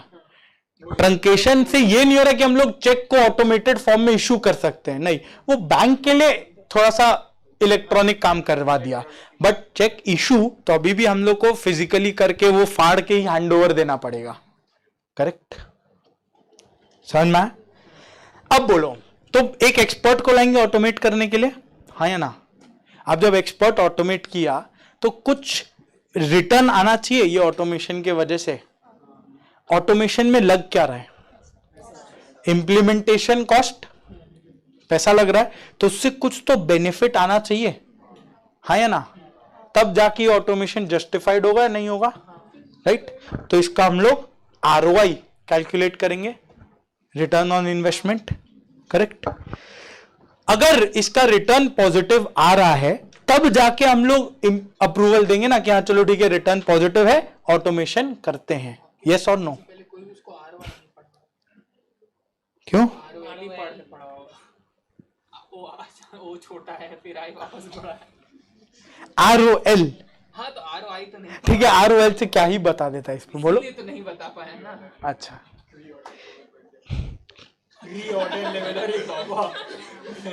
अच्छा है, नहीं मतलब इससे समझ में आया तुम लोग ये बहुत शिद्दत से पढ़ रहे हैं, वेरी गुड। चलो आ जाओ, तब जाके हम लोग डेवलपमेंट के लिए यस या नो बोलेंगे, और कौन बोलेगा यस या no? Management, top level management एक ही है, correct, top management, right? HR नहीं, सब जगह HR नहीं, HR का काम सिर्फ बहलाना है, बाकी काम मैनेजमेंट, ठीक है? उसके बाद बोलो, और वेबसाइट बन के इंप्लीमेंट हो गया तो एक बार में सही चलेगा? क्या करेंगे? उसमें एरर्स आएगा 36 तो उसको रेक्टिफाई करके बैठ के वो ठीक करेंगे। जैसे अभी अभी विंडोज 11 आ रहा है, वो ट्रायल वर्जन, ट्रायल रन पे चल रहा है, तो वो क्यों ऐसे ट्रायल रन पे चला रहा है?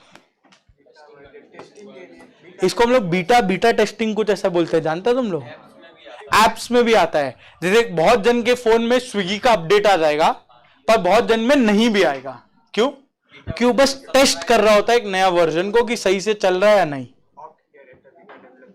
हाँ करेक्ट, समझ में आया?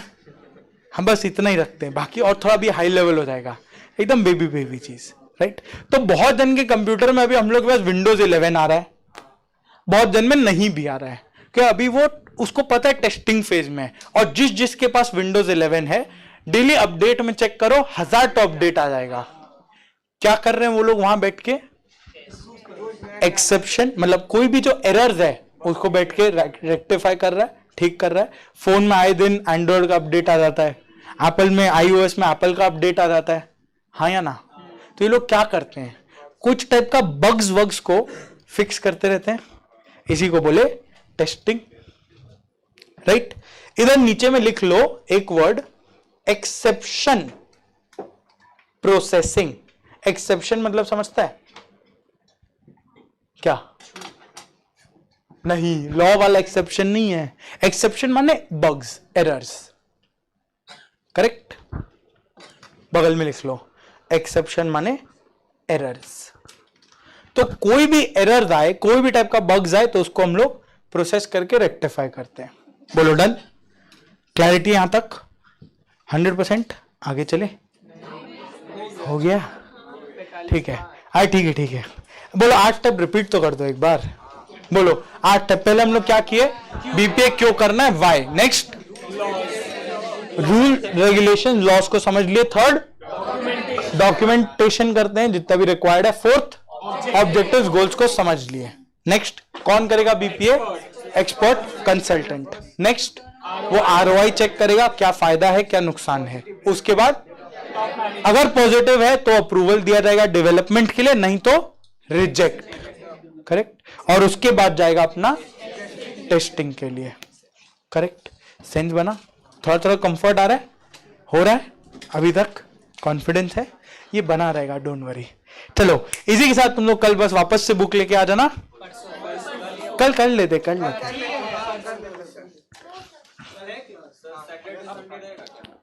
नहीं सैटरडे रहेगा, हाँ।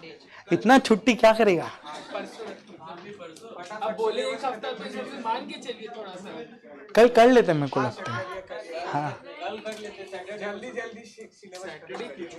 अरे किसी दिन कुछ अनफोर्सीन सर्कमस्टांस हो गया तो क्या करेंगे, कल कर लेते हैं।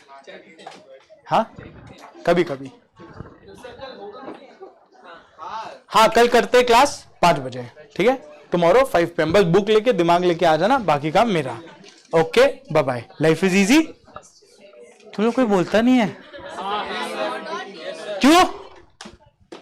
लाइफ इज इजी बोलना चाहिए, ऐसा अंदर से लगता है life is easy. Life is easy is a modified version of all is well. मस्त। हाँ वो एक ही बात है, ठीक है। Bye bye.